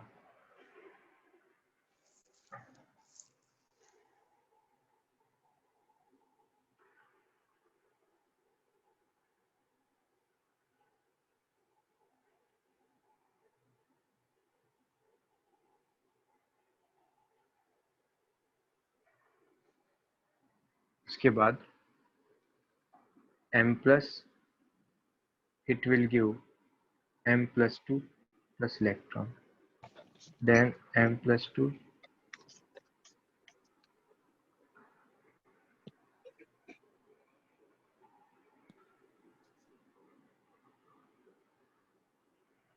ठीक है। तो ये एग्जांपल दिए एंड इसका I1 तो दे के रखा है 25, इसका I2 है 30, इसका I3 है 42 एंड इसका I4 है लेट्स से 420। और मेरे क्वेश्चन है m+1 एंड m+2 में से कौन स्टेबल है? m+2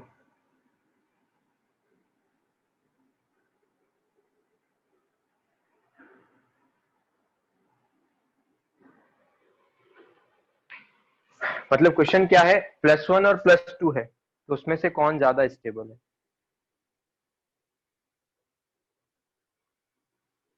if you have +1 and +2 तो विच वन इज स्टेबल? तो +1 रहा ये एंड +2 रहा ये, तो ये IH मतलब higher minus lower, I higher minus lower, कितने का डिफरेंस आ रहा है?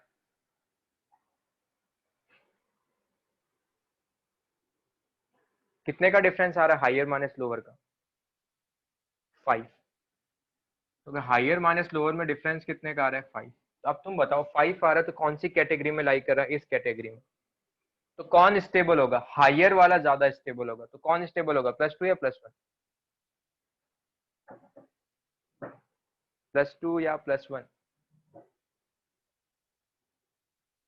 +2। फिर से देखते हैं, लेट्स सी, एक बार फिर से कंपेयर करते हैं। एक 2 और 3 में से कौन होगा? तो ये रहा 2, ये रहा 3। 2 और 3 का कितना डिफरेंस आ रहा है? 12। कितना डिफरेंस आ रहा है तुम्हारे पास? 12 इलेक्ट्रॉन वोल्ट। कहाँ लाई करेगा? ये रहा 12 यहाँ पे। कौन स्टेबल होगा? दोनों स्टेबल होंगे, ये भी स्टेबल होगा, ये भी स्टेबल होगा। फिर से देखते हैं, अगर +3 और +4 की बात करूं तो कितना डिफरेंस आ रहा है +3 और +2 में? ये लो, कितना डिफरेंस आ रहा है?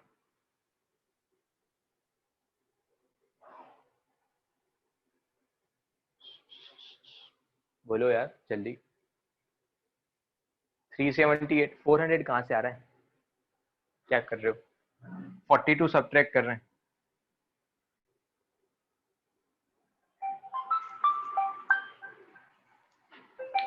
एक मिनट।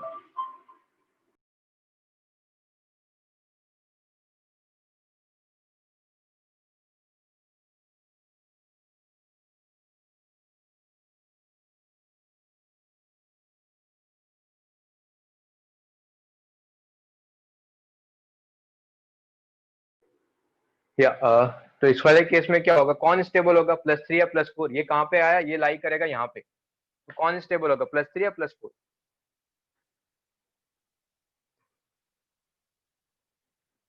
एक ही जना आंसर दे रहा है। कौन स्टेबल होगा? +4 कहां से होगा अथर्व? लोअर वाला स्टेबल होगा। लोअर कौन है +3 +4 में से? +3।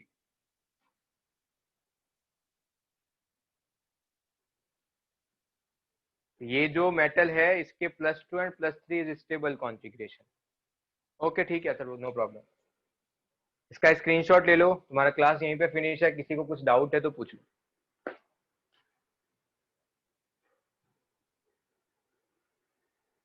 किसी को कुछ भी डाउट है, क्लास ऑफिशियली एंड है। नेक्स्ट क्लास अपन पढ़ेंगे इलेक्ट्रॉन एफिनिटी। आयनाइजेशन खत्म हो गया।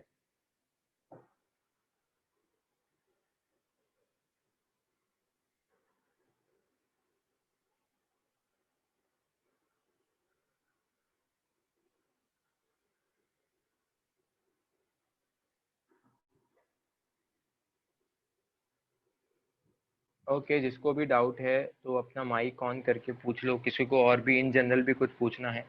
आई थिंक किसी ने तो मोल कंसेप्ट का कोई कुछ तो बोल रहा था,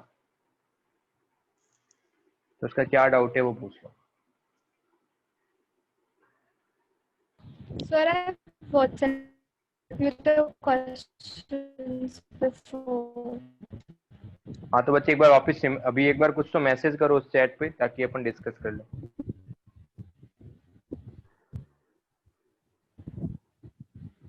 So what?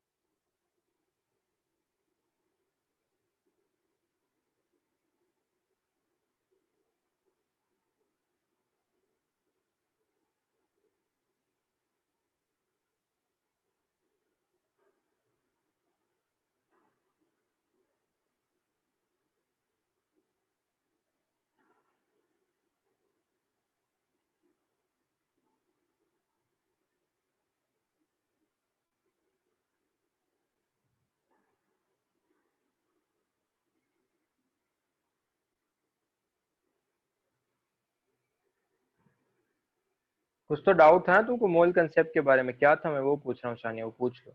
तुमको है किसी को, किसी ने तो मोल कंसेप्ट का Sir, doubt. I have sent you the questions on WhatsApp. Okay wait बच्चे, एक मिनट। हाँ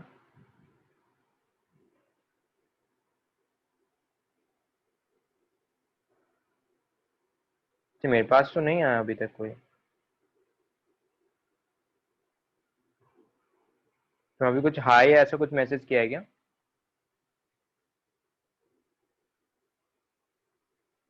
या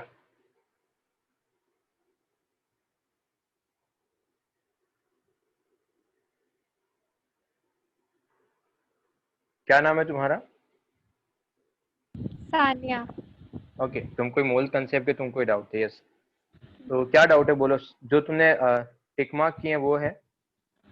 Yes, sir. I'm having the question paper, so I've just highlighted in the green questions I have sent you. Either I have green solved portion, them. Either I have green या solved them black? अच्छा तुमने in the solve भी question. कर लिए हैं? Yes. तो मेरे को ऐसे क्वेश्चन नंबर ही बता दो, फिर देख लेना तुम अपना सॉल्विंग कौन सा है क्वेश्चन। एक बार नंबर मेंशन कर दो ना मेरे Question number 46. 46. को। एक minute. So should I send you the question paper? तुमने सेंड पिक्चर कर दिया ना? नहीं नहीं ठीक है चलेगा, तुमने पिक्चर सेंड किया है ना सारे, ठीक है। Hmm. मोल फ्रैक्शन गिवन है, मोलैलिटी पूछा है, देखो ठीक है। देखते हैं अभी आज के क्लास में कितना होता है। तुम्हारा क्लास थोड़ी है या है? It's at 12. ओके ठीक है, तो देखते हैं 12 तक कितने होते हैं, उतने कर लेते हैं, ठीक है। तो तुमको मोलैलिटी दिया है and you have to find out the mole fraction, sorry mole fraction given है I2 का। तो 46 mole fraction of I2 is given. Mole fraction क्या होता है? Moles of I2, yes, Yes. By and total. Moles of n total, yes.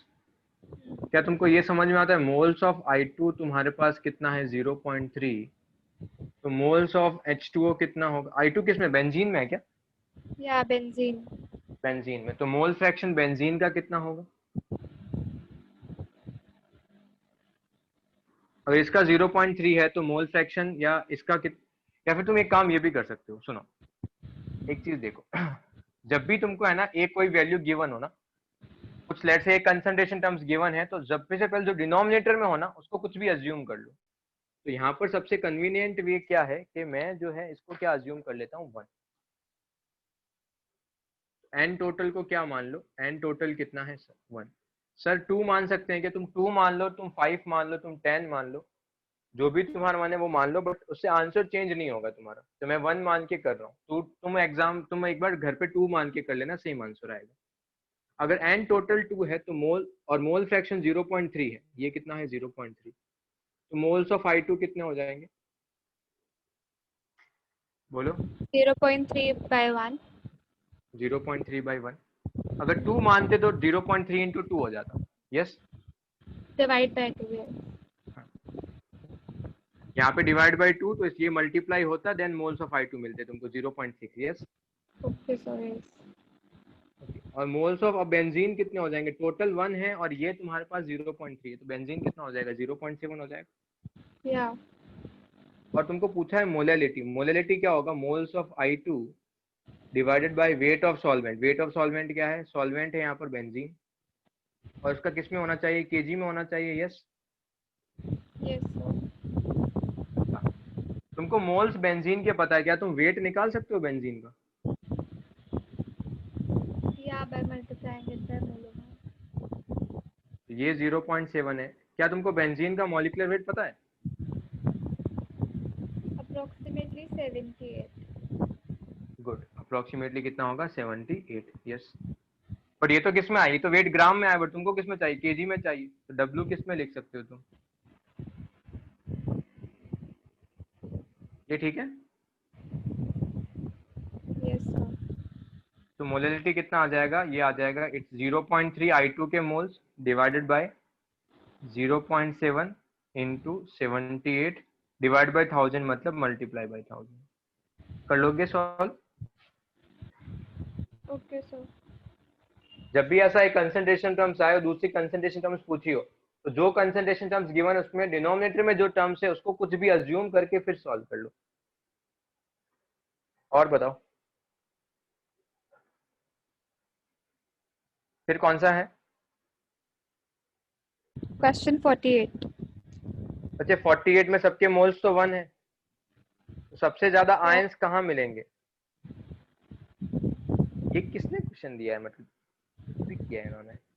बच्चे एक चीज ध्यान रखना हबी के लिए, मतलब ये पता नहीं किसने तो ऐसे फालतू में क्वेश्चन दिया है। सबके मोल्स सेम है, तो मैं ऐसे बता रहा हूँ, कभी भी अभी के लिए इतना एक टर्म्स याद रखो, बिकॉज ये 12th में पढ़ोगे तो ये जो बॉक्स के अंदर वाला टर्म्स होता है ना, ये ब्रेक नहीं होता। तो ये ब्रेक जो होगा वो ऐसे होगा, K plus and FeCN6 minus. जो भी बॉक्स वाला होता है वो ब्रेक नहीं होता है, ये अभी के लिए ध्यान रखो। क्यों नहीं होता है वो अपन 12th में पढ़ेंगे। और पोटेशियम कितने हैं, 4 हैं। तो टोटल कितने आयंस मिलेंगे तुमको यहाँ से? 4 only. 4 + 1 ना, ये भी आयंस है ना बच्चे। Okay. कितने आयंस मिलेंगे यहाँ से, 5। Yes, Yeah. वैसे अगर बी ऑप्शन में बताओ, बी ऑप्शन में कितने मिलेंगे? बॉक्स वाले को एक ही आयन मानना है। Okay. It will be 4. 4। सी वाले में तो 2 मिलेंगे, NaCl है, और डी वाले में कितने मिलेंगे? 4. 4। तो अब तुम बताओ, नंबर ऑफ आयंस अगर सबके मोल्स भी फिक्स है, तो अगर मोल सेम है तो नंबर ऑफ आयंस किस में ज्यादा होंगे? Option 1. Then Because this wasn't taught to us before. हाँ, मतलब नहीं बताया तुमको ये, इसीलिए मैंने बोला कि किसने बनाया फालतू क्वेश्चन पेपर। हाँ, और Question number 49. 49। बच्चे तुम एक चीज बताओ, तुमको वेट पता है ना, तो वेट इक्वल वेट बोला है तो कुछ भी मान लो ना तुम।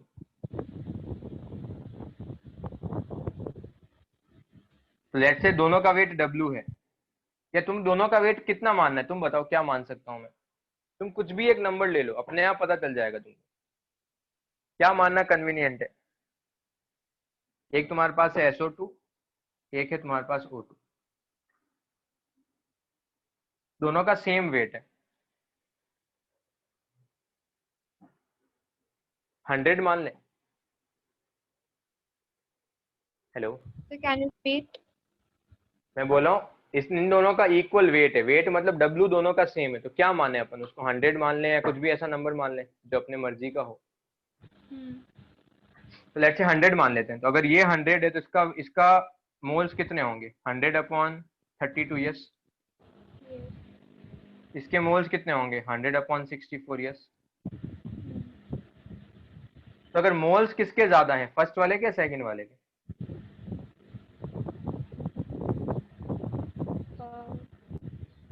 It will be, I think, 3 point something कुछ आएगा, 1 पॉइंट समथिंग कुछ आएगा, किसके ज्यादा होंगे?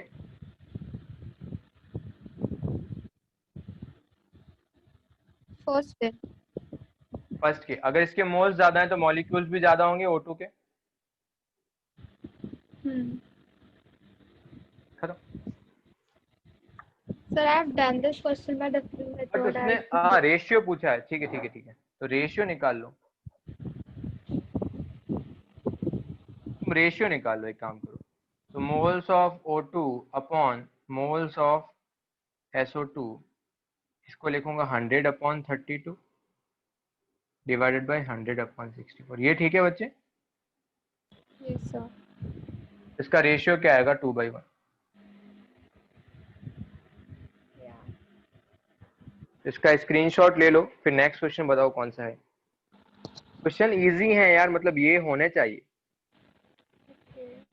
I've made mistake. I was doing number of molecules is moles into Na and maybe that. अच्छा, फिर 53 भी डाउट है तुम्हारा? 53. Yeah, 53 the step I have highlighted in green. अच्छा, वाटर ऑफ किसका, जिसमें वाटर के कितने मॉलिक्यूल्स के साथ अटैच है। बट इसने सबसे अच्छी चीज क्या बोली है, इसने है ना 53 में तुमको बोला है कि मॉलिक्यूलर वेट कितना है? 322. 322। तो निकाल लो ना ऑप्शन चेक करके। Okay. It is option 3 then. हाँ सी, कर लो खत्म। No, but इसका in module they have solved the question here in the test paper, so that method I haven't done. Empirical formula पढ़ा है तुमने? वैसे कर लो, आ जाएगा answer. But they have solved in a way of like taking it in and all. But that I wasn't. मैं तुमको empirical फॉर्मूले से तुम कर लो। देखो एग्जाम में, नीट वीट में, जब से ये देखो, अगर तुम एम्पेरिकल फॉर्मूले से करोगे तो it will take 5 to 10 minutes. 5 minutes तो मिनिमम लग ही जाएगा कैलकुलेशन से। इससे अच्छा मैं स्मार्टनेस क्या दिखा सकता हूँ, मेरे पास ऑप्शन है, मॉलिक्यूलर वेट 322 है तो ऑप्शन सी मार्क कर दूंगा, तो जल्दी यहाँ से होगा। तो ये मैं इसलिए वे बता रहा हूँ। बाकी तुम एम्पेरिकल फॉर्मूला बताया ना मैडम ने कैसे सॉल्व करना है, या Yes. सर ने, जिसने भी पढ़ा है, वैसे कर लो। अगर तुम्हारा आंसर उससे नहीं आ रहा है तो मेरे को बता देना वो। Sir, I've done by empirical formula. Method, तुम मेथड सेंड किया है तुमने? Yeah.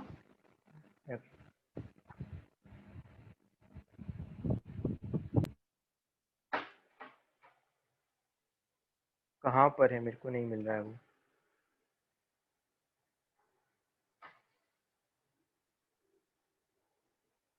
ओके ठीक है, मिला। N10 आ तो गया तुम्हारा, क्या हो गया? Yeah, but like this step I didn't understood. Like 2n is equal to 20. तुमने ही तो लिखा है, मतलब ये स्टेप तुमने Oh, कहाँ it से was लिखा there. It was there in test अच्छा। solution. है? एक minute.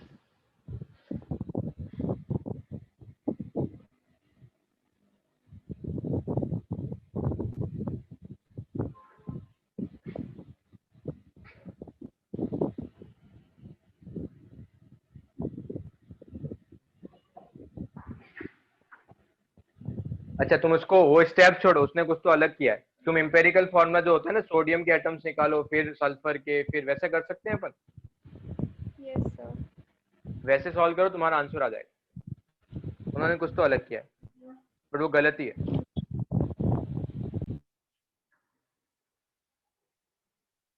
Done. Hello.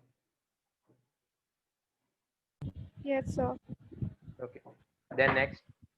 Question number 57. N hexane पता है इसका, इसको हटा दो ना, स्क्रीनशॉट ले लिया तो। Yes, sir. ओके,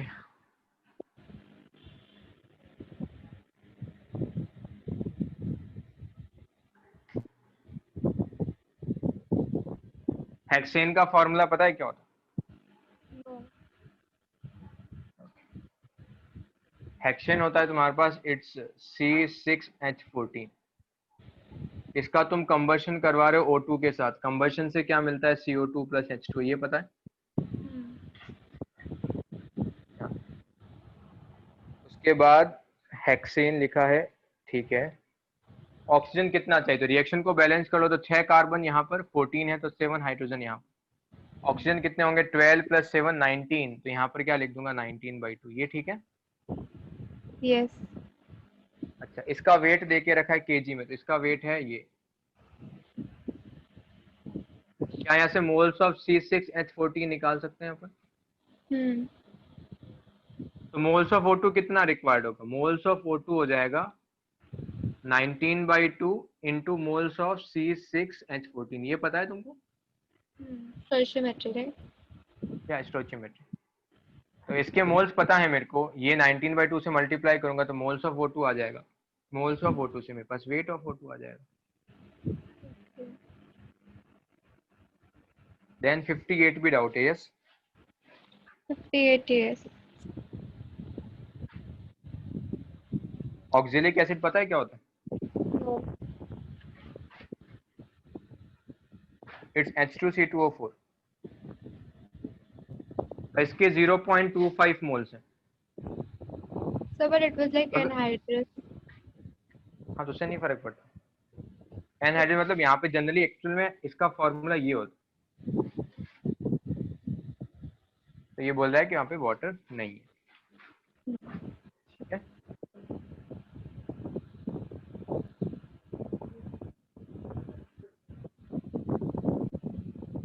ओके, चलो, ये होने के बाद अब तुम बताओ, अगर इसका 1 मोल होता इस पूरे मॉलिक्यूल का, तो ऑक्सीजन के कितने होते? 4 atoms. अगर इसके 2.5 है तो कितना होगा? 4 into 2.5, yes? Yes.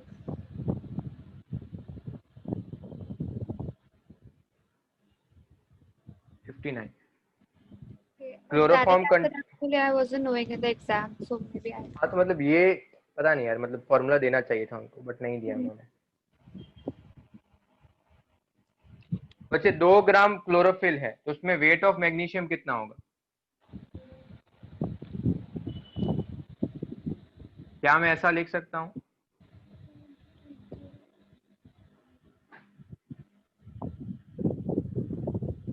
Yes, no? 2 into 28. Yes, sir. You have taken the percent, right? 2% of 2.6% of.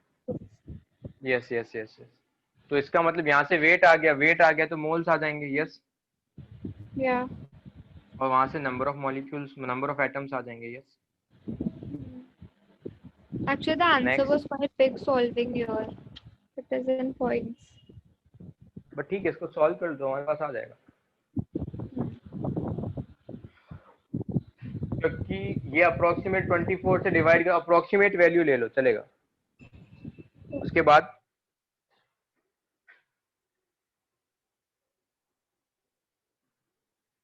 Hello, उसके बाद So 60, like 1 atom weighs. 60 कौन सा? 60th? अच्छा,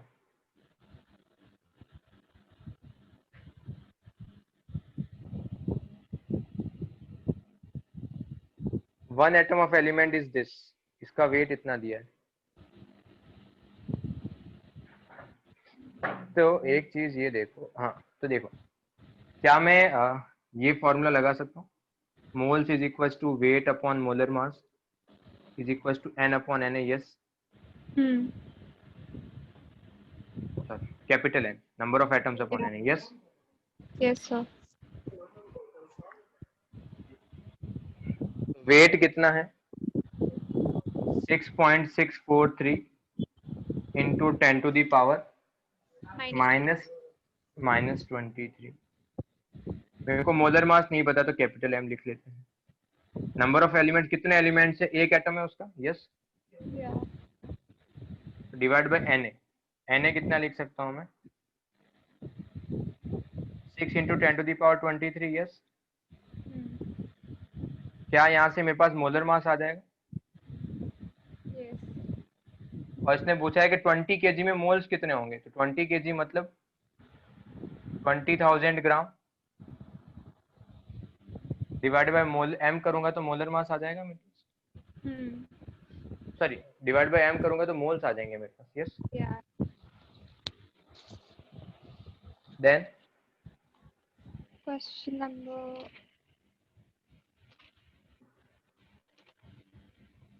72। 72. I've seen you the methods done by them, but I didn't understand. ठीक है, वो नहीं, छोड़ो, मैं वो इतना टाइम नहीं, देख लेते हैं अपन।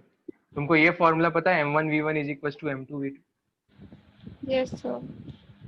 अच्छा, M1 के लिए तो क्या तुमको मोलरिटी का ये फॉर्मूला पता है? Percentage weight by weight into 10 times of D upon molar mass of solute, yes और नो? Yeah. ये पता है? Hmm. अच्छा, तो डेंसिटी दिया है, परसेंटेज वेट बाय वेट दिया है, तो क्या तुम मोलरिटी निकाल सकते हो? So, क्या हुआ? so what you said last? What is? What you बच्चे said थोड़ा, last? मैं बोल रहा हूँ परसेंटेज देखो, M1 के लिए तुमको परसेंटेज कितना दिया इनिशियली? 75 दिया है into 10 times of D. Density कितना है उसका? 0.8 अपॉन मोलर मास क्या दे के रखा है उसको? मोलर मास को मोलर मास ही लिख लो, क्योंकि अपन को पता ही नहीं है सॉल्यूट कौन सा है। ये ठीक है? Yes. Yes, sir. Into V1 मेरे को निकालना है। M2 कितना है? 30% है और 0.9 है, तो मैं क्या लिखूंगा? परसेंटेज वेट बाय वेट कितना है? 30 into 10 into 0.9 divided by molar mass of solute into V2 कितना दिया है? 150। तो वहां से मेरे को V1 मिल जाएगा। Hmm. तो ये फॉर्मूला ध्यान रखो, मोलरिटी और परसेंटेज वेट बाय वेट का। Moles of solute will cut, right? मोल, ये मोलर मास है बच्चे सॉल्यूट का, तो वो Yeah, so cancel it out हो will जाएगा। cut. Yes, it will cancel out. Okay, so that makes one I think I have. और बच्चे 78 में M1 V1 plus M2 V2 upon V1 plus V2 करके निकाल लोगे। Okay, sir. मतलब let's say solution 1 है, सॉल्यूशन 2 है। सॉल्यूशन 1 का कितना दे के रखा है? 4, 4 10, और तुमको फाइनल वॉल्यूम कितना चाहिए? ठीक है, फाइनल 6 चाहिए। ये 4 है, ये 10 है। Yes, hello. Yes, sir. और मिक्सिंग के बाद तुमको 6 चाहिए, तो लेट्स से इसका वॉल्यूम V1 है, इसका वॉल्यूम V2 है। ये ठीक है? Yeah. एक बार इसका स्क्रीनशॉट ले लो। डन। Done, sir. अच्छा, तो तुम क्या फॉर्मूला निकाल सकते हो यहाँ पे? यहाँ पे अपन लिख सकते हैं 6 is M3 is equal to M1 V1, तो 4 times of V1, M1 V1 plus M2 V2 plus 10 times of V2 upon V1 plus V2। ये ठीक है? Yeah. इसको सॉल्व करोगे तो you will Yes. Get 2 times of V1 is equal to 4 times of V2, तो V1 is equal to 2 times of V2। Yes. Hmm. Yeah. इसका मतलब ratio जो है V1 जो है 2 टाइम्स होना चाहिए V2 के। तो देखो कौन सा ऑप्शन मैच कर रहा है? ऑप्शन 3 मैच कर रहा है। Okay. V1 जो है V2 का ट्वाइस है। यस। Yeah. सर मेरे को एग्जैक्ट वैल्यू निकालनी है, तो देखो इतने फाइनल वॉल्यूम उसने दिया है, V1 प्लस V2 उसने 1 दिया है, तो दो इक्वेशन है, इसको सॉल्व करके भी तुम निकाल सकते हो। एग्जैक्ट आंसर अगर निकालना है, ये रिलेशन है, दो इक्वेशन है, दो अननोन है, सॉल्व कर लो। या फिर तुम्हारे पास डायरेक्टली ऑप्शन क्या आ जाएगा? सी। तुम ये रिलेशन से भी कर सकते हो। Done. Yeah, sir.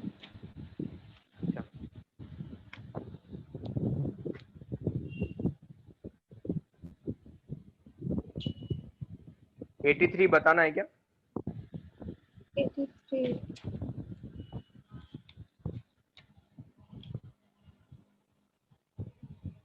So, like, what's the way of doing this? इसका भी स्क्रीनशॉट ले लो, फिर मैं इसको हटा देता हूँ। ये लास्ट डाउट है ना? Yes, sir. Done. Yes. Okay,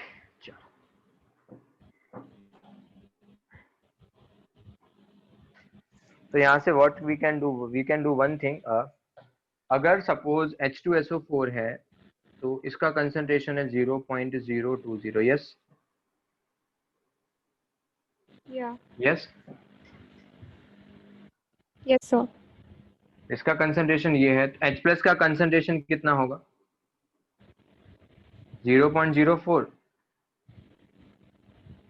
2 times होगा ना? Hmm. और SO4 2 माइनस का कितना, जैसे मोल्स में करते हैं ना 2 टाइम्स ऑफ दिस, वैसे मोलरिटी में भी होता है। और SO4 2 माइनस का कितना होगा, इतना होगा। Yes, Okay. Yeah. अब तुमको ऑप्शन चेक करने हैं। तो ऑप्शन 1 में इसने क्या बोला है, ऑप्शन 1 अगर मैं एक ही बात करूं तो इसने बोला है कि SO4 2 माइनस का कंसंट्रेशन जो है उसके मोल्स दिए हैं कितने, 0.02, उसका वॉल्यूम दिया है 2। तो ये बोला है कि SO4 2 माइनस का 0.1 होगा, तो गलत है। यस, ऐसे चेक कर सकते Yeah. हो।